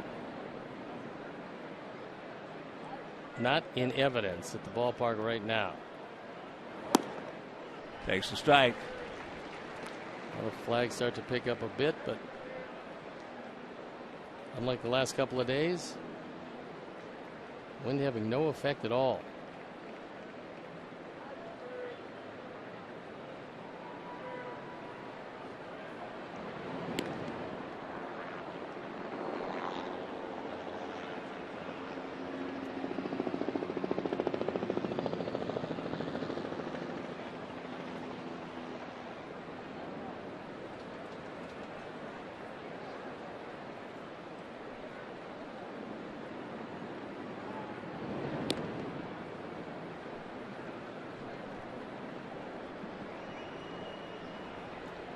A 1-1 tie here in the top of the sixth in the finale of this set, the rubber match, and the finale of this 10-day 9-game homestand.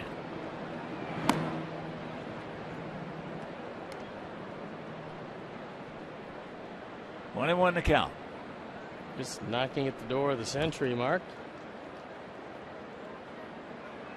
You strike out that many people, you're going to pile up the pitches.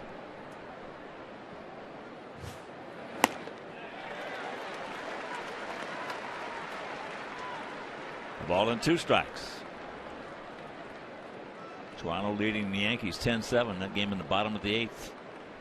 Up at the Rogers Center, where we will be headed after this ball game.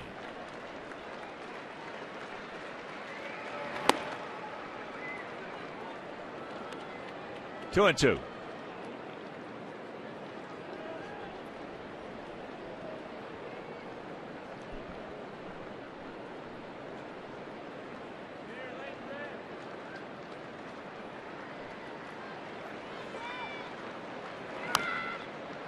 Good pitch.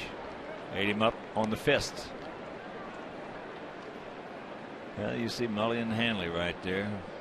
If we don't win this ball game here, you might have to talk Mully off the ledge again. I'll be talking to him early tomorrow, 7:40. They've got very exciting Bears roundtable at 8 o'clock.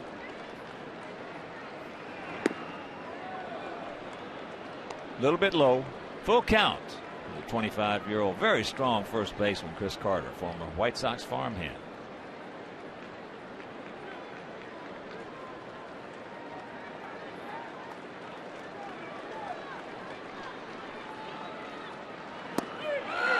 He gone. He knew it. But the home run by Gomes will go to the bottom of the 6th, tied at 1.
Show that gives the fan on the street a chance to show off their sports knowledge and fill up their tank. Then join us Tuesday at 7 at the 50-50 on Division for a chance to test your Chicago sports trivia on the show. Gas Money presented by Honda tonight at 7 only on Comcast Sportsnet. It's a 1-1 tie here in the bottom of the 6th inning. Bartolo Colon giving up 1 unearned run. 39-year-old veteran.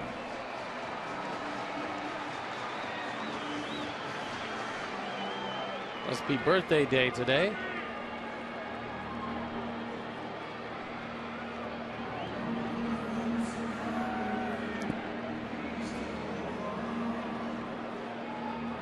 Adam 0 for 1 with a sacrifice fly.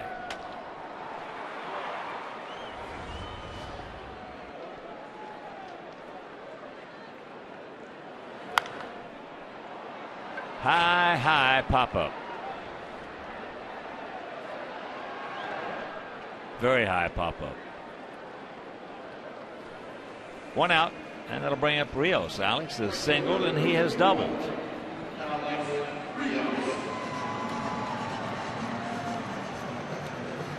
And on that double, a couple of very good relay throws cut down Gordon Beckham at the plate. That would have been the difference, but 2 perfect throws.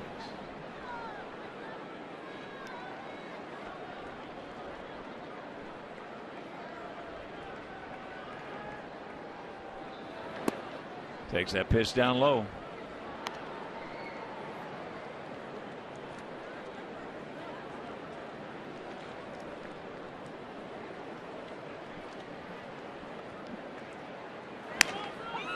And that's going to fall for a base hit. Well, he's 3 for 3. Good speed aboard. He's 16 for 21.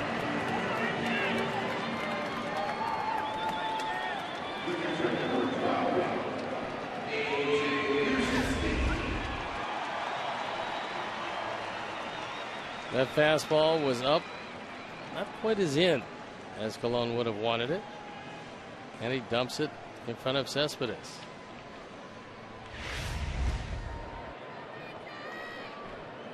AJ is looped out to right and lined very hard to first. And you only got 8 minutes left to bet on those items. Takes that pitch.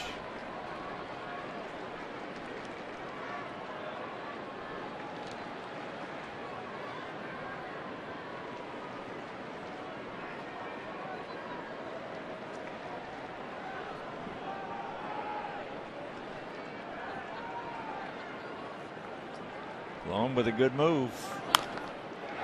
That ball hit deep in the left field. Stretch! Stretch!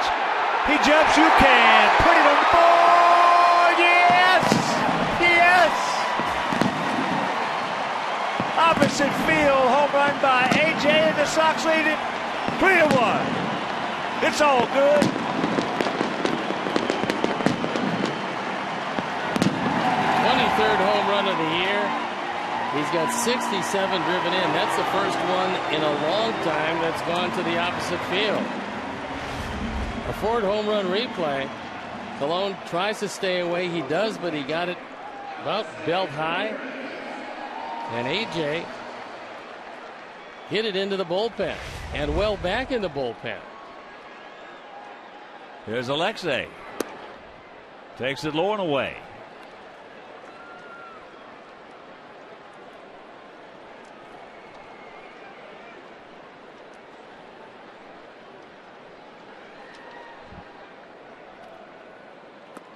There's a strike, and of course, with that home run by AJ, the Alex Nellius family will donate $100 to White Sox charities for every Sox homer hit throughout the course of the season. That is number 144, so $14,400 donated by Alex Nellius in loving memory of Ursula.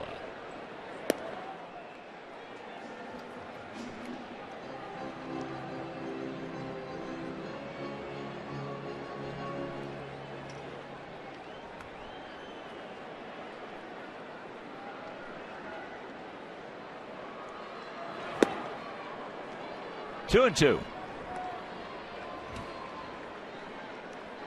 3-5-0 for our guys. 1-5-2 for their guys.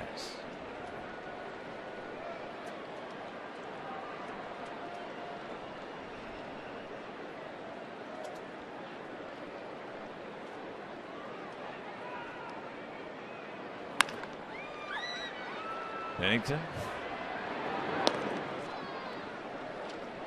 And let's check out these updated numbers on the baskets. Jerry at number 9 is up to 4,100. Adam Dunn is getting close to that 1,000 mark, as is Jesse Crane. And just 5 minutes left. So here's Tank. Tank 1 for 2.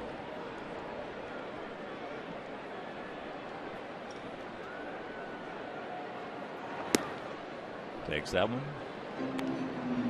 1-0 the count.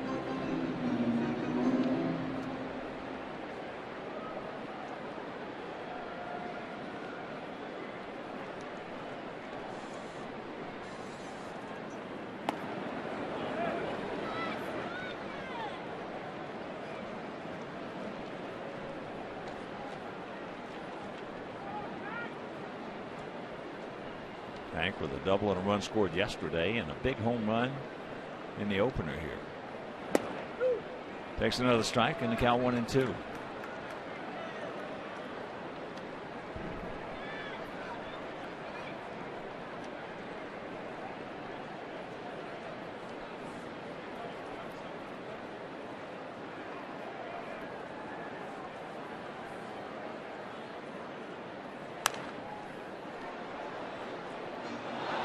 In and out of the hands. And one of the super sweets.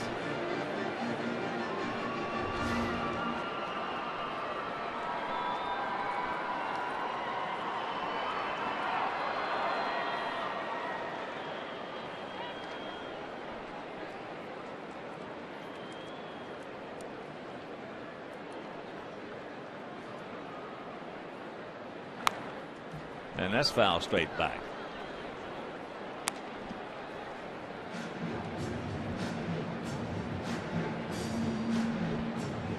Team up, Tank.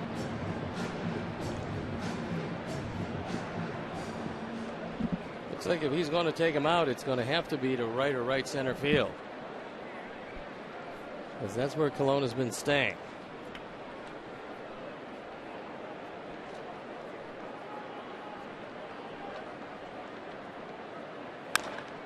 That ball hit hard down into the corner. He will not get that one. Here's the throw, so Tank will move into second with his 12th two-bagger. Boy.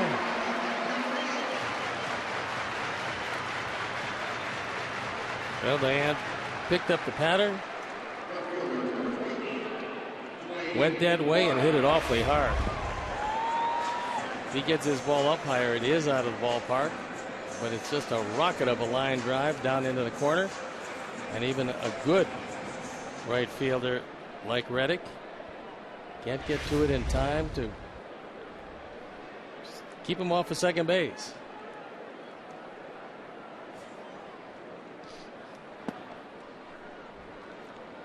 Wise takes strike one. He's 0 for 2. He's popped to third and grounded to second.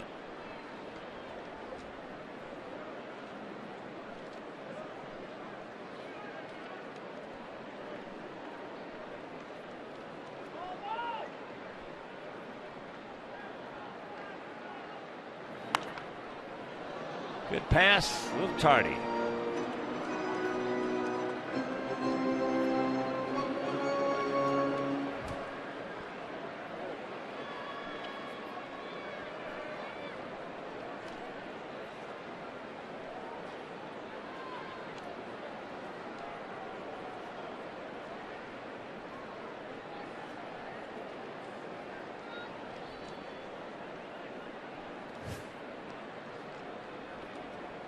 Pick him up. We need him.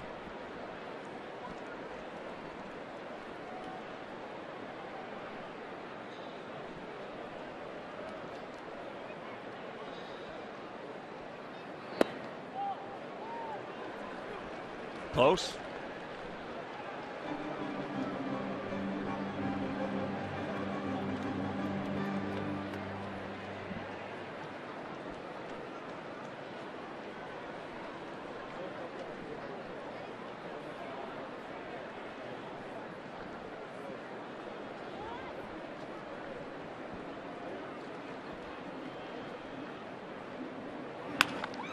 And there's a base hit. Here comes Tank. He'll score, and it is a 4-1 Sox lead. Wayne Wise picking up his first hit and RBI since putting back on that uniform that he loves.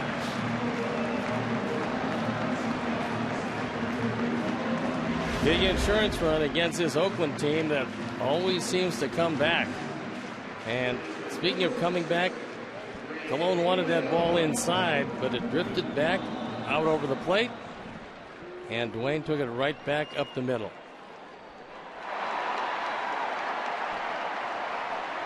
So here's Olmedo.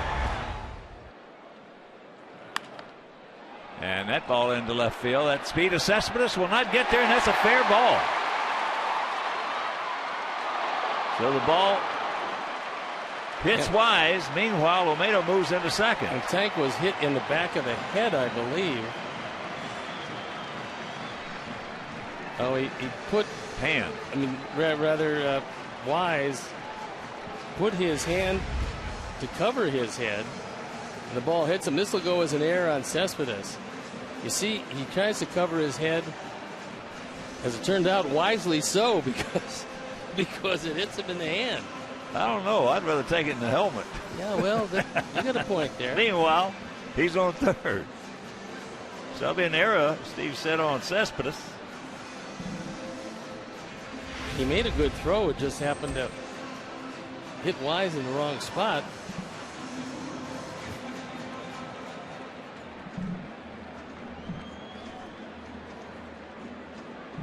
Now they have a talk with Bartolo.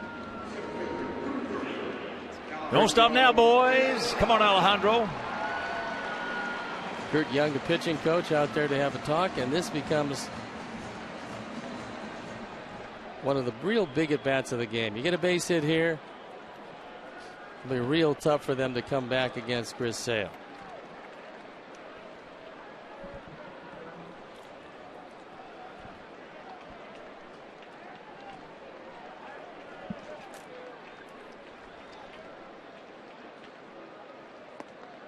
Jacks it up and takes ball 1.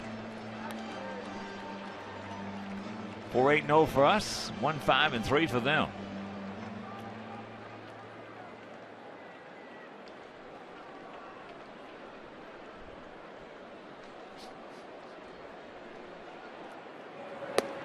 Now they're going to put him on to get to Beckham. All right, Gordon is up to it.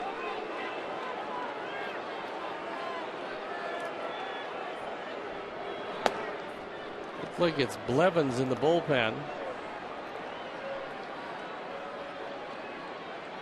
Probably getting ready in case this inning advances past Beckham, where Adam Dunn resides in 3 spot. And it is Jerry Blevins.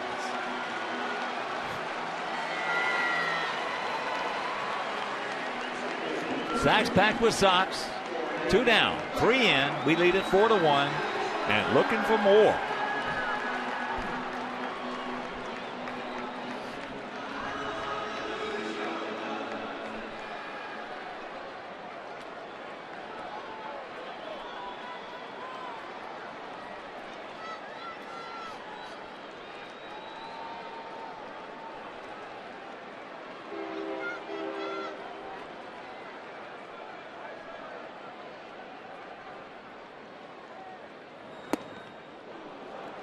That one at 92.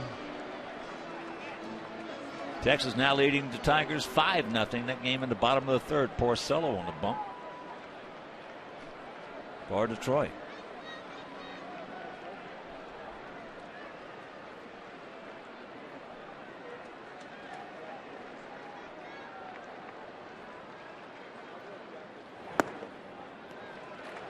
How many breaking balls have you seen him throw today?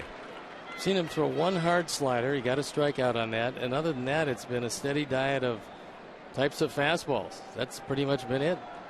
Yeah. That's all I've seen him throw. It's the one. 1 breaking ball. That's amazing.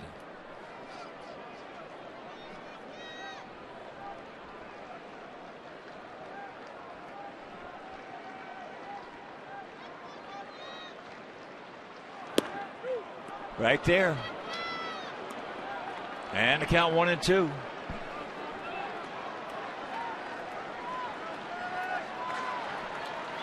There you look at the numbers so far for Bartolo Colon. Not a great outing, not a bad outing, but against Chris Sale, you might have to be a little better than that to win.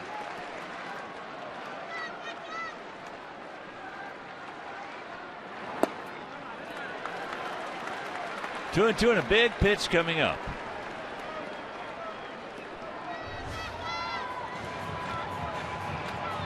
.92 pitches for Colon. And when you look at those numbers and you evaluate this pitching performance, a lot of it's going to have to do with the result of this Beckham at bat. If Gordon gets a base hit and scores 2, it's not going to look like a particularly good outing. If he gets out Beckham and gives up only 3 earned runs, it's going to look respectable.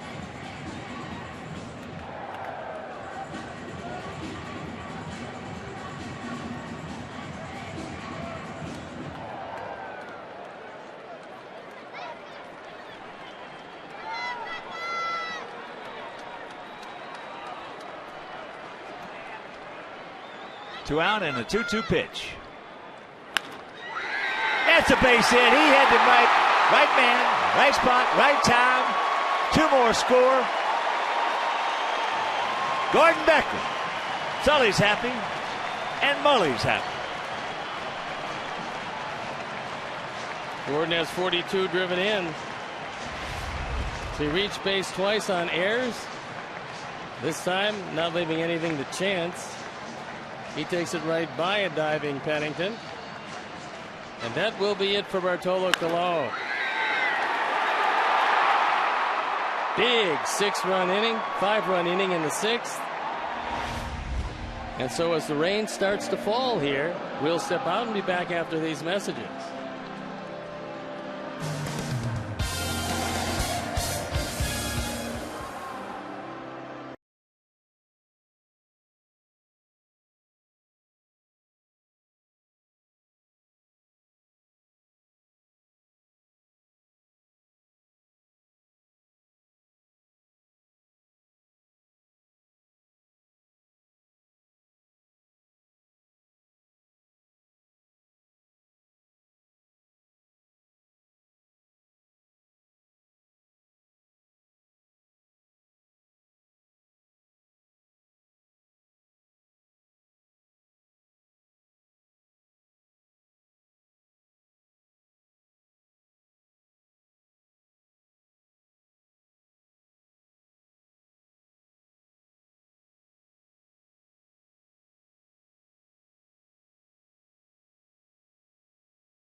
Jerry Blevins, who looks like he's borrowing Chris Sale's body to pitch today. They're both tall, thin left-handers. He's 4-1 ERA, under 2.5. He's had a particularly good year, and as you can see, left-handers hitting under 200 against him. So that's why he's brought in to face Adam Dunn. Already trailing 6-1 as Bartolo is chased. And that young man is ecstatic about it.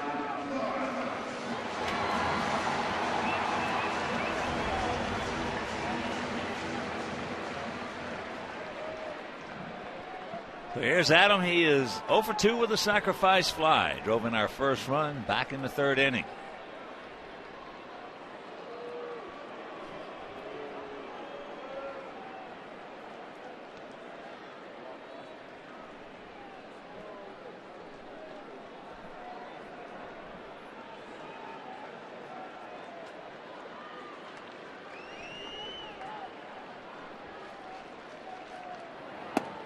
Breaking ball hangs inside.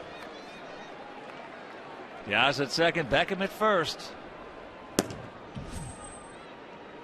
So Rios, AJ on that 2-run homer.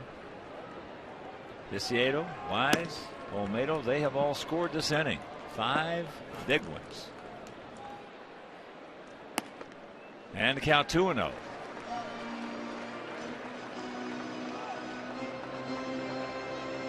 Adam started this inning off with a pop-up to third, a high pop-up.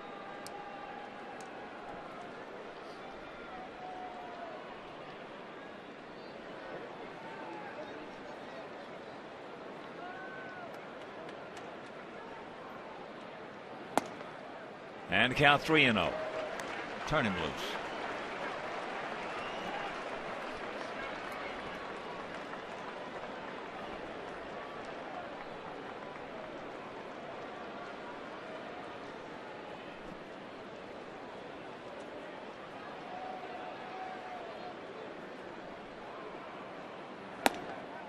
And that's ball 4. He was hitting. Got Septimo and Jones warming up in our bullpen, so you would think, in order to save some innings, that would most likely be it for Chris Sale, with a chance for Alex to really put it away here.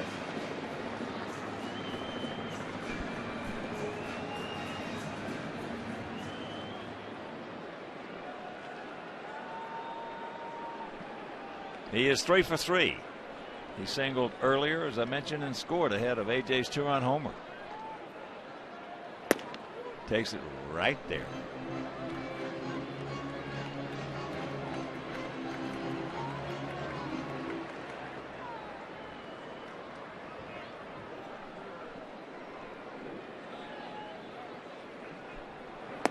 Change up.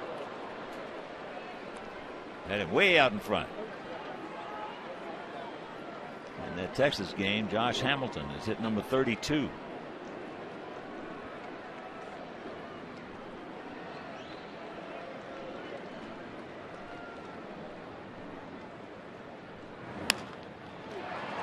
One hopper, Weeks underneath to Pennington, and that'll do it. But a big quick number goes up on that board. We'll go to the 7th, leading 6-1.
Box. Don't miss a minute of the excitement as two diehard Chicago baseball fans put their White Sox and Cubs knowledge to the test. The batter's box presented by Midas tonight after postgame live only on Comcast Sportsnet, fans' best friend.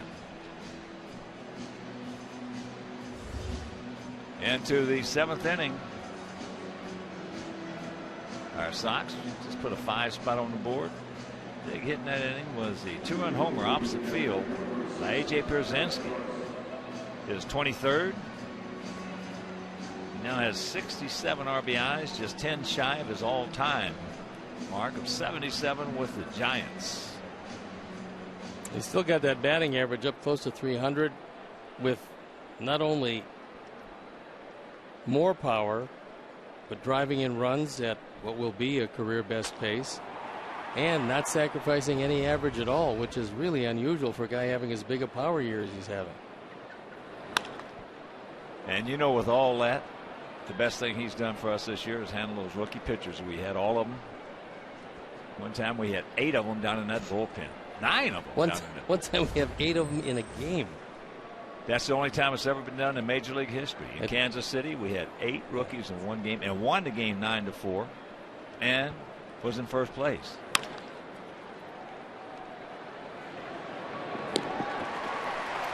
So Norris is retired. He's now 0 for 3. 1 out. Yeah, that's never been done in the history of the game. 8 rookies.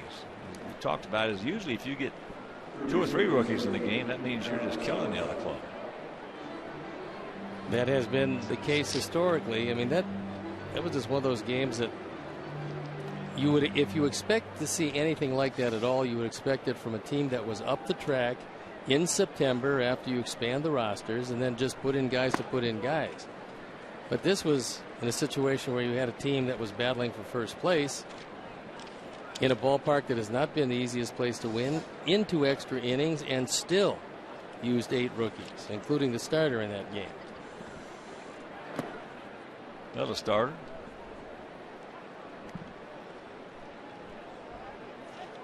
I tell you, that was something.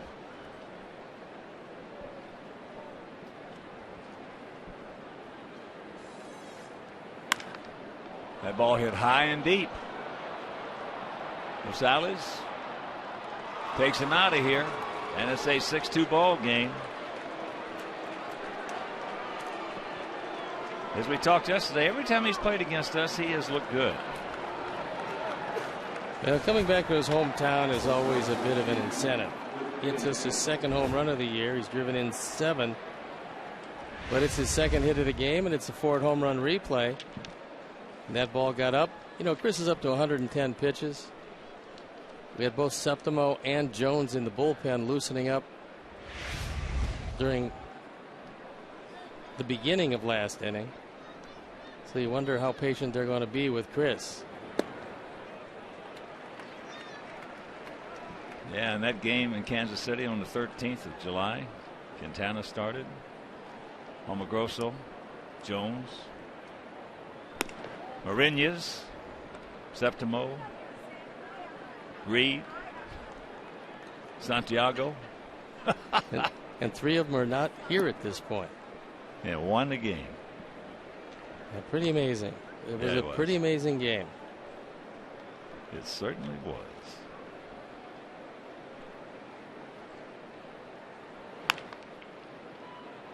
Backhand, plant, peg, pick. 2 down. And here comes Robin. He's going to say, thank you very much, Chris. You did a heck of a job, buddy.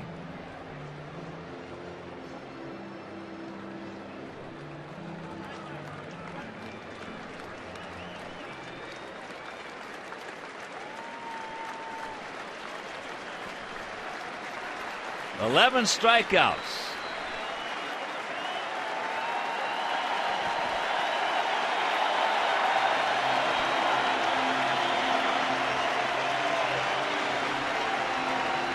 A well-deserved round of applause. A standing ovation for Chris Sale.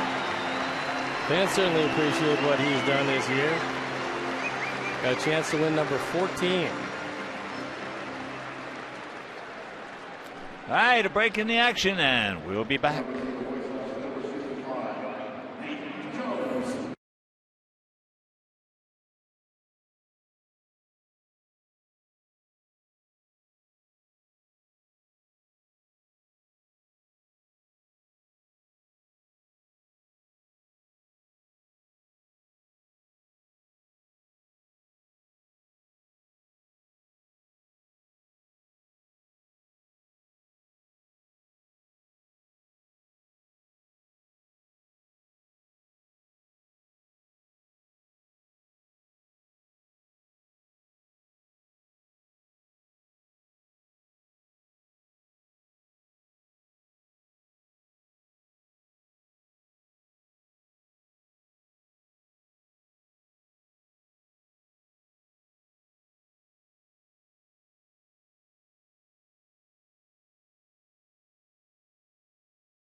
And it is Nate Jones.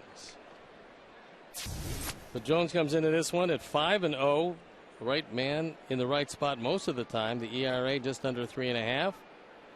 On for the 43rd time. And Jamal Weeks 0 for 2, a couple of strikeouts. Takes first pitch strike.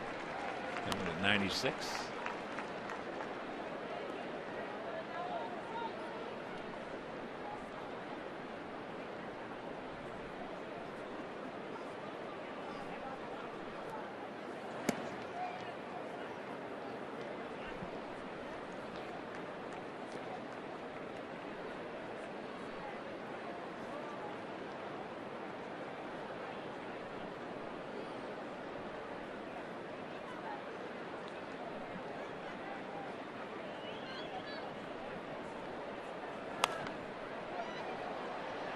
1-2 the count.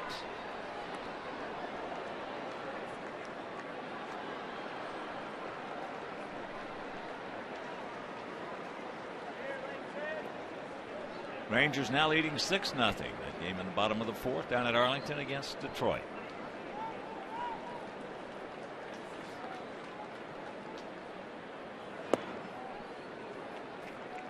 Two out, 2-2 the count. Take him right here. You don't want to go full.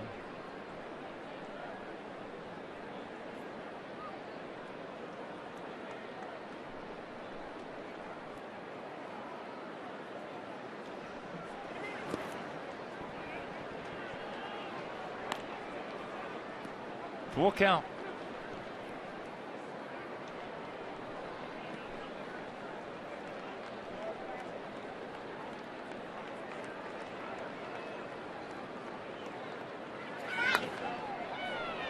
And that's a souvenir.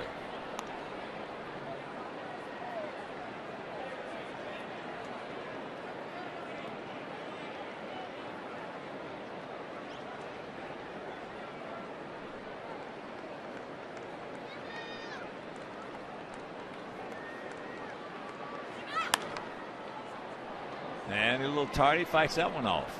That one in 98.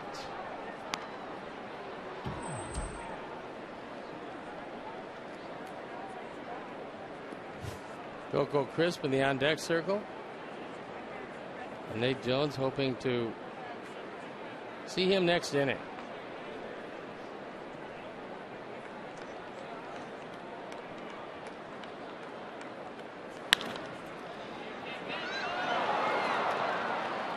Got by him, so the base hit.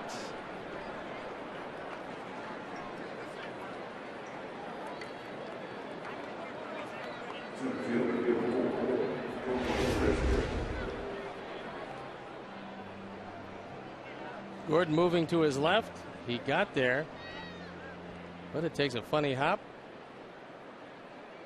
Hops right over the glove and into right field. Yeah, he's got him if it takes a normal bounce. So here's Crisp. Twice he has grounded to third, and he also has struck out. First pitch strike at 96.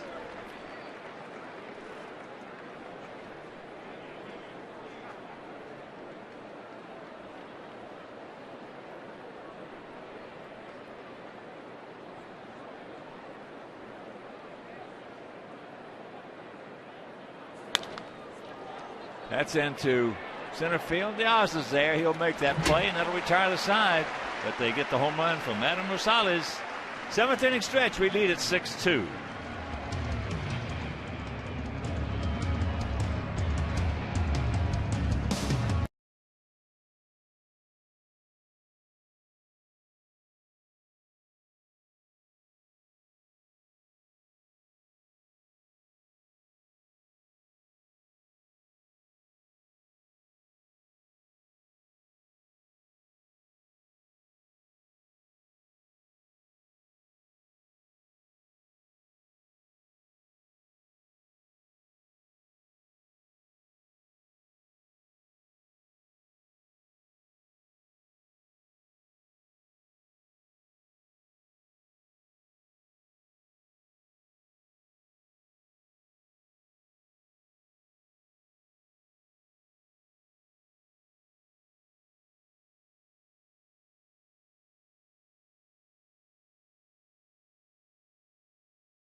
In a 6-2 Sox lead. 6 runs, 9 hits, no errors.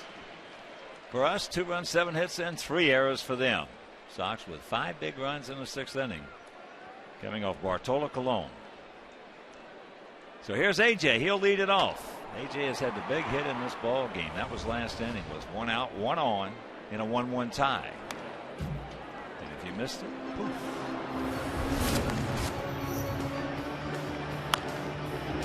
Colon stayed away.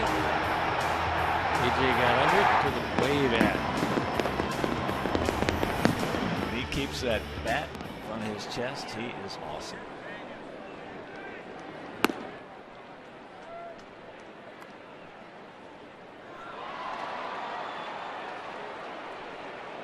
AJ now 23 homers, 67 knocked in.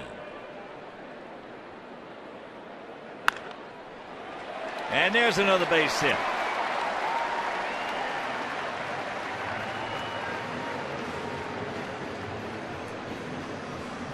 And here comes Melvin. AJ could have easily had 3 today, but a line drive rocket was hit right at Carter at first, so Melvin comes walking out. That will be it for Blevins. So in a 6-2 game, Scribner coming in. We'll step out and be back after these messages.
Tomorrow, Jake Peavy heads to the bump as the good guys square off with John Farrell's Jays in Toronto.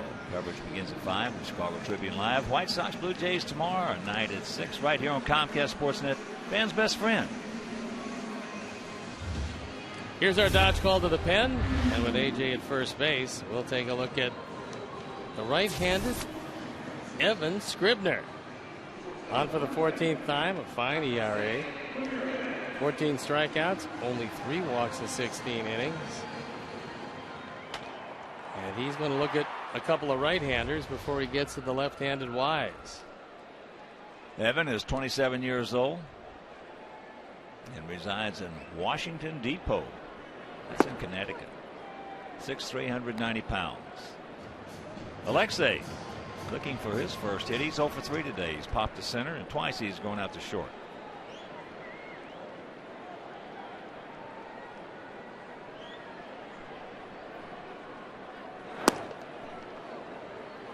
Inside.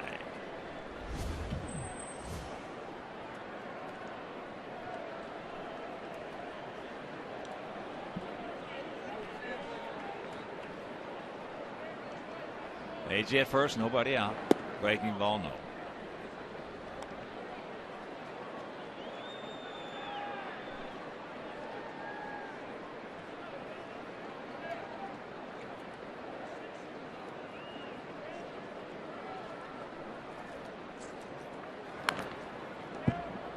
Count evens at 2. to Alexei.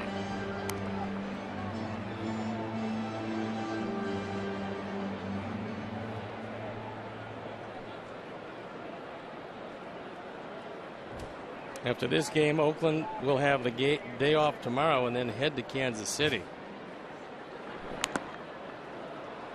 And that one got a good piece of Norris. He's not feeling too good right now.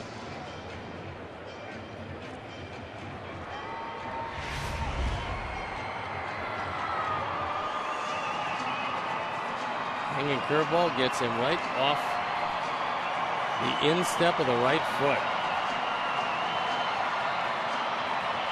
And Tim Welke just walking around. Went out, had a word with the pitcher. Got some baseballs from the ball boy, doing everything he can to give Norris a chance to stop that foot from barking at him.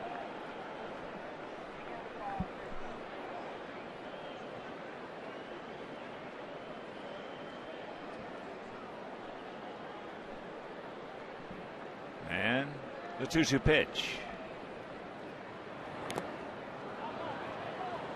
Just did get a piece of that curveball.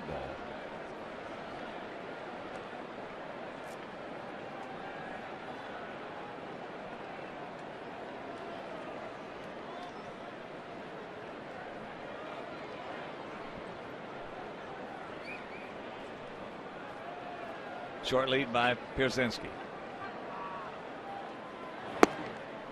And a full count to Alexei.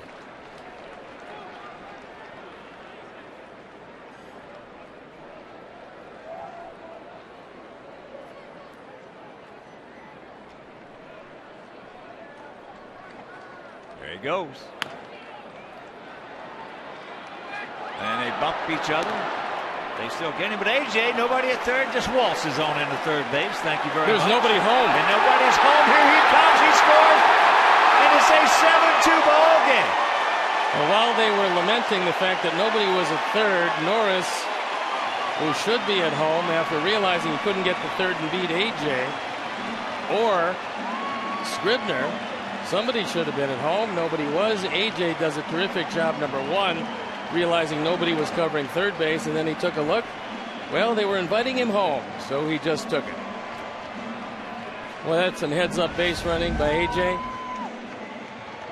AJ is one of the smartest baseball players, maybe the smartest, certainly in the American League, and talking with Bob Brenly about it, probably in the National League as well. Well, you take a look at the collision. Okay, you understand that nobody is going to cover third base in that situation. AJ recognizing right away there's nobody there. Now Norris starts to come out, but he should have realized about halfway down he wasn't going to get to third base, and nobody's covering the plate. Terrific play. Ball never leaves the infield, and you score from first base without an error. That's something you don't see very often, if ever. I'll tell you, AJ can do things that he's done things since he's been a sophomore in high school when I first saw him. Easier. After George Brett, he's Dennis Amenis too. There's a hanger. Smoked. Good play by Rosales. This guy, I'll tell you what. I said against us. Stevie, every time we've seen him, he has looked really good. On both ends of the spectrum. We've seen him play shortstop. We've seen him play third. He can play second or first. That's not a problem. And he's hit the ball against us. So our Home Depot doing more on defense is the last play. A one-hop rocket. He smothers it. He's got a very strong arm. And the best part about that arm is he stays right over the top so the ball stays true. First pitch strike. Dwayne Wise had a big RBI single back in the sixth, and he also scored.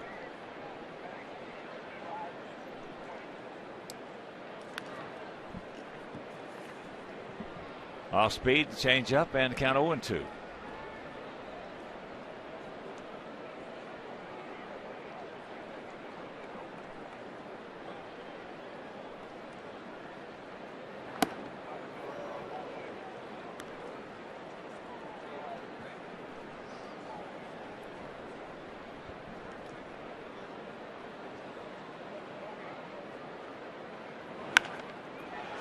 And there's another base hit.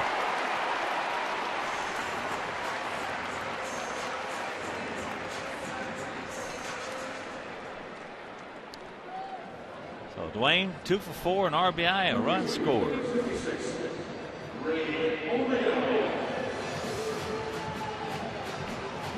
And here's Ray Olmedo. He had a big hit and a run scored last inning.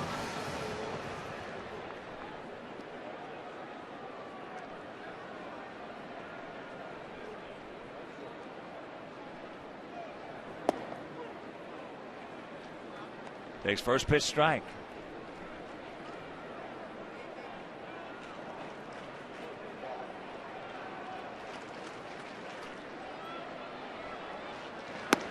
Top of the sixth, Texas has scored one, threatening for more. And on second, third, and one out. They score, by the way. Just thought I'd let you know. Don't go there anymore. It's 6-3 now. I'm telling you, my iPad is that. Will do it, but AJ can't fool him. He scores from first on a ball that never left the infield. It is 7-2 Sox.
Good guys. Top of the eighth inning. It'll be Gomes, Reddick, and Cespedes to face Nate Jones.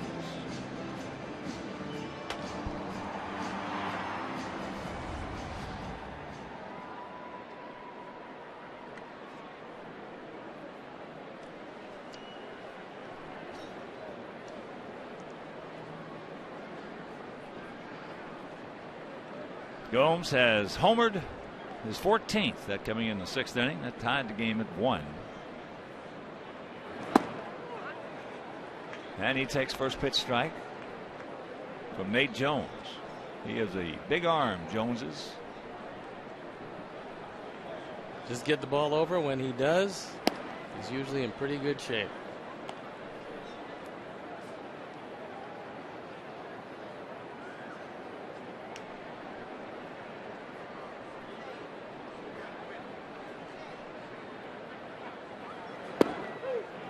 There's another one.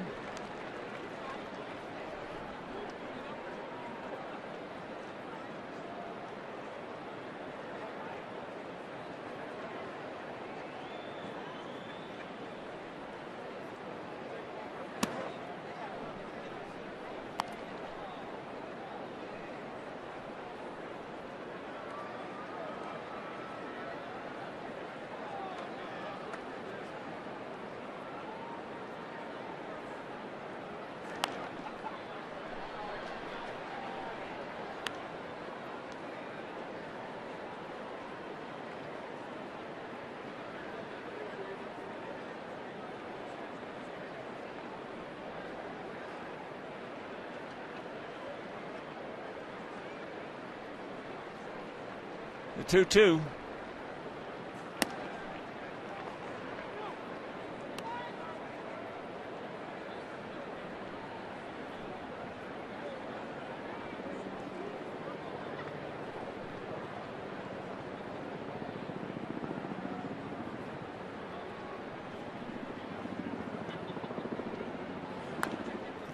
And that's fouled back.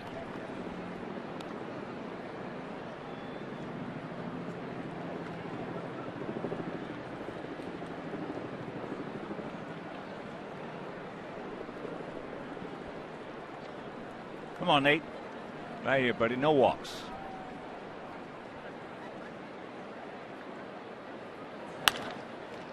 Nice little pick. And a nice out. One away. Anything on the glove side's a whole lot easier. That's where that was for Nate. He retires a tough hitter, as we've seen in this series.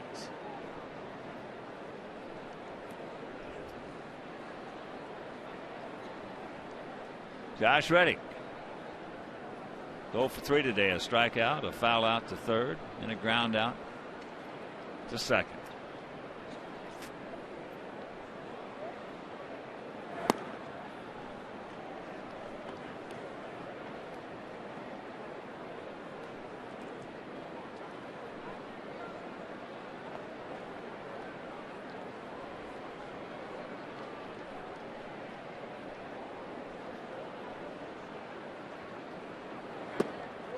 Checks it up, takes a strike. Now feels straight up, about equidistant, maybe just a slight gap out there in left center. Sox trying to take the rubber match of this 3-game set. We won the opener 4-3. Walk-off homer by Jordan Danks, his first major league homer. Then yesterday we trailed at 6-2, came back, tied it, took the lead at 7-6, and then gave it back up. Lost that ball game 9-7.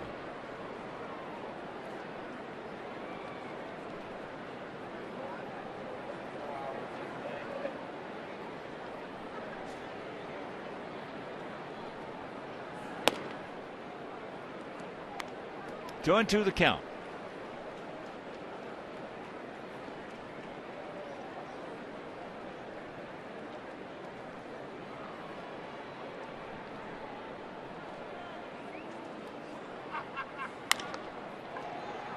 That's into left field. Can of corn for DeWayne. And in looking at Oakland, odds are overwhelming they're not going to catch Texas. You never really know, but you look at the end of the schedule for them, and of their last 10 games, 7 are against the Rangers. So that's not going to be an easy task, although they'll have their fate in their hands. They also have, right, they'll at least have a shot. They'll have, before that, however, they'll have 3 against Detroit and 4 against the Yankees. Well, the way Bobby Melvin's got these guys thinking and playing, the one thing that I think is going to, if it can really kill them, is they don't catch the ball very well. True. And when you don't catch the ball and you're in a tight race with 1 or 2 other teams, you're probably going to lose. And that's one reason I think we're going to win this thing, is because we catch the ball a heck of a lot better than Detroit. Well, if I'm coming home, the Detroit, New York, Texas, then they have Seattle at home, and then Texas. That's a real tough finish to this season. Yeah, that's especially when you're on the road against Detroit and New York and Texas. That's a 10-game road trip. But you know, the thing about it is we talk so often, and it's just the case in baseball that always has been, always will be. It's not who you play, it's when you play them. Well, those teams will most likely be going for it at that point. So and you're not going to run into 3 or 4 teams in a row that are playing real bad. No, usually not.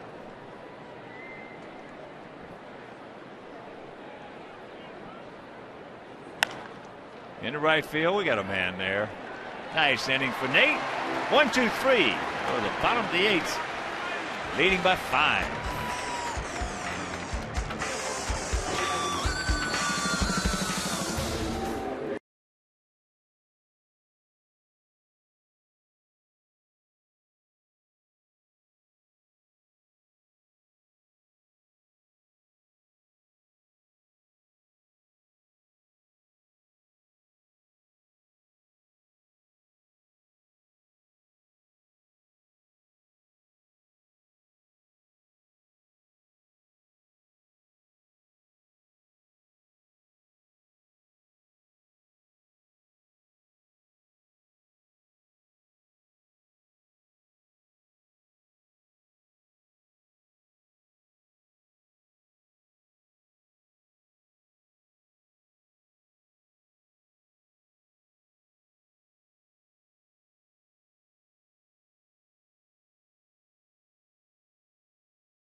You had Adam Dunn over 1,000, Gavin Floyd over 1,000, Alex Rios over 1,000, Chris Sale soared over the 2,000 mark, and of course Jerry Reinsdorf, $6,300. Well, So whoever got that got a very exciting basket. And we'd like to thank all of you who participated in this. Once again, the money goes to just a great charity.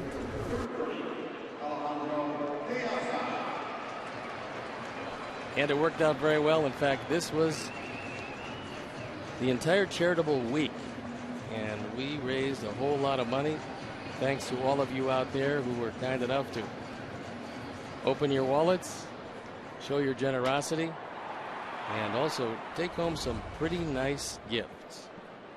First pitch, high in the center field off the bat of Alejandro. So Alejandro now 0 for 3, but he's walked twice and scored once. And here's Gordon, and a big 2-out, 2-run single.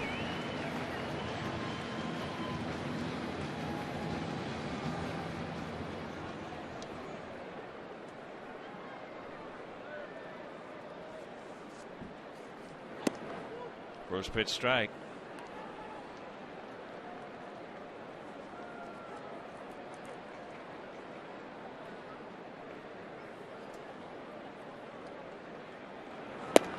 That's low and away.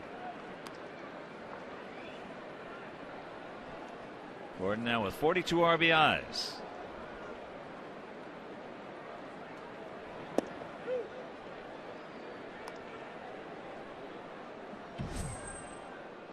Outfield slightly to the right. Huge gap out there in left center.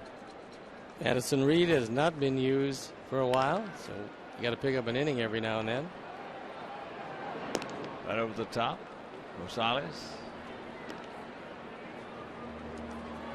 2 down.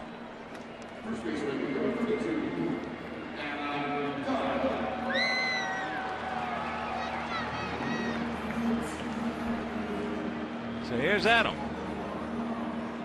0 for 2 with a sacrifice fly and a base on balls. Did into a 4-6 fielder's choice and also popped out to third. Major league pop up. Curveball high.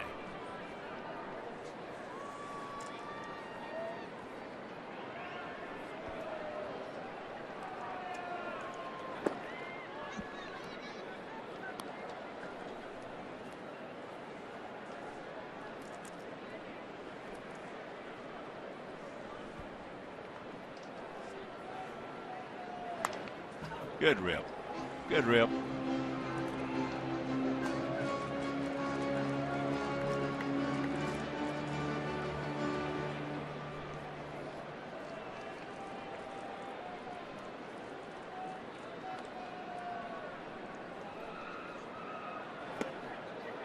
Curveball. Very enticing.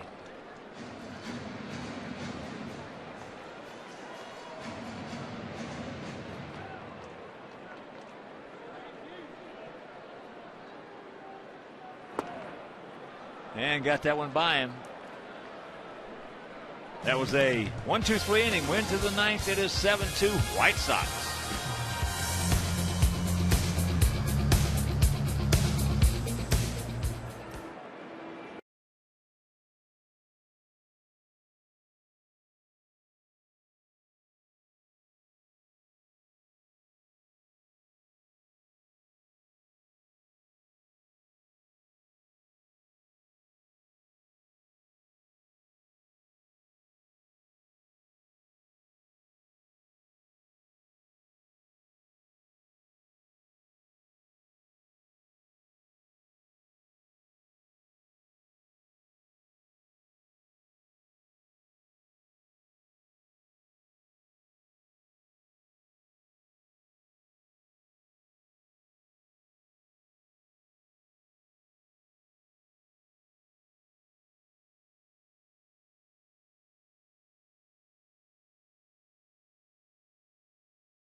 running of A.J. PIERZYNSKI.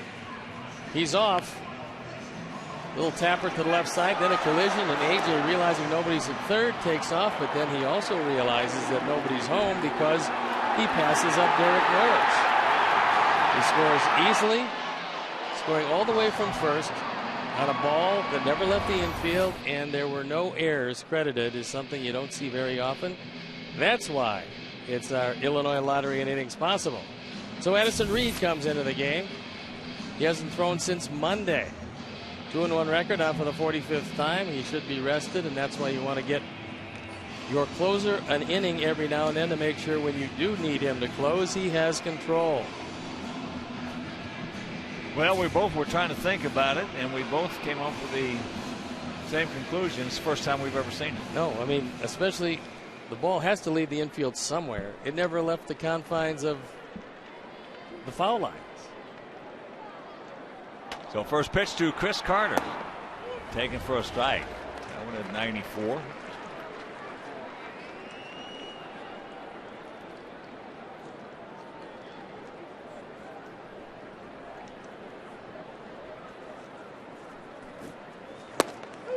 And the count 0-2.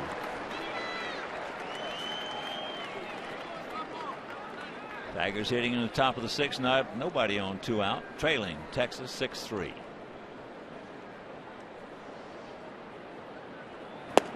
He gone. That didn't take long.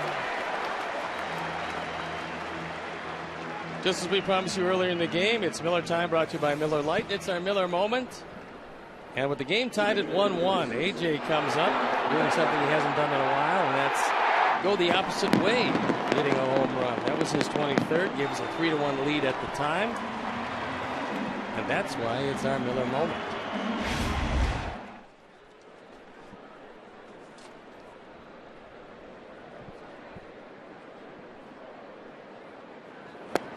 First pitch strike.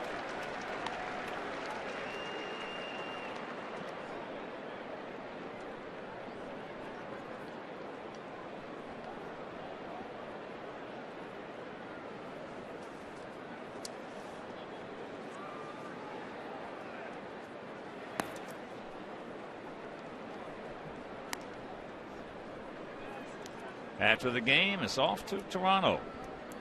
4 games there. Jake Peavy tomorrow night. So make your plans to be with us.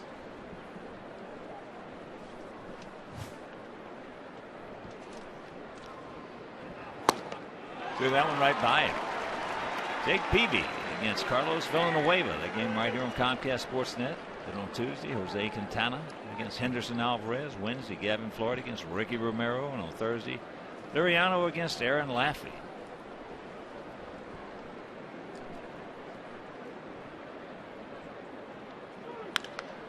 Ball hit hard. And out of here.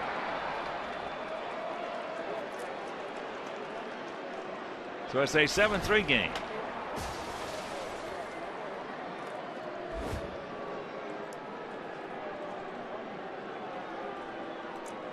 We've been talking about the power of Norris the entire series.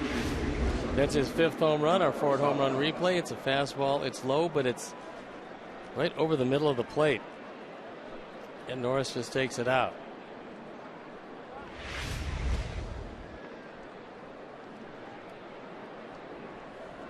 So here is Adam Rosales. Takes first pitch strike. There's a few people in this league that's already conceded the Cy Young Award to Jared Weaver, who's had just a magnificent year with the Angels. However, this would be the 14th win for Chris Sale, assuming, as we all do, that this is going to hang on. He's going to make a run at it. He's going to get a lot of consideration for that, depending on how both pitchers close. And also how both teams do, how they fare. That will have some consideration when you got 2 guys that close.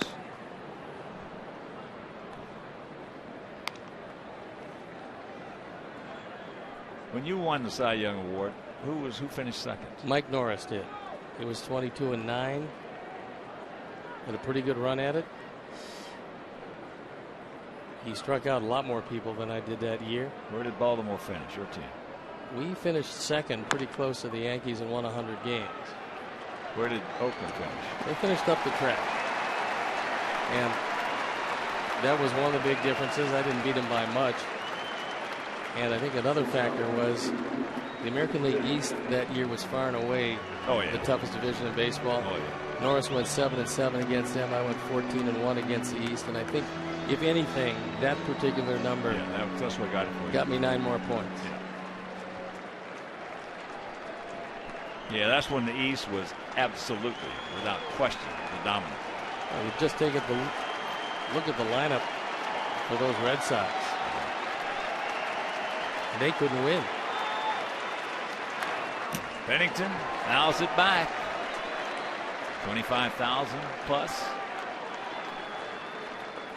And they want to see this last out. And we're going to head off on our road trip. As the first place White Sox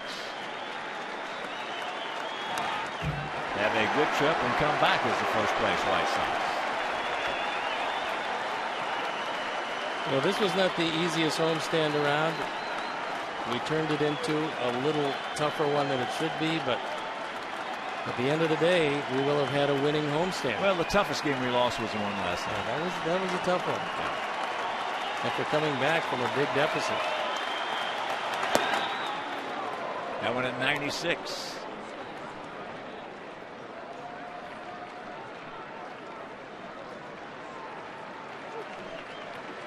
You're just tuning in. Chris Sale went 6 2/3, 2 runs, 6 hits, no walks, 11 strikeouts, and this ball game is over. So the Sox take the rubber match. They win it 7-3, and Chris Sale just continues to impress. He was terrific today. Sale went 6 2/3, struck out 11, didn't walk anybody. The pitch count got up high because of the 11 strikeouts. Gave him a couple of runs on 5 hits. Wins number 14 to run his record to 14-3. All right. Our GMC player of the game indeed is our 23-year-old southpaw Chris Sale. As Steve just mentioned, 14-3. So for my partner Steve Stone, our director Jim Angio, our producer Mike Leary, our associate producer Dave Ross, our technical manager Mark Harper, the executive producer Jim Parham Jr., also for the mayor Mean Joe Booth, and up here in the booth Dave Cella, Frank D'Amato, Jeff Hilbert, down in sound in the truck Mike Sullivan. This is a Hawk. So long, everybody. You've been watching Chicago White Sox baseball on Comcast Sportsnet, now part of the NBC Sports Group. Yes.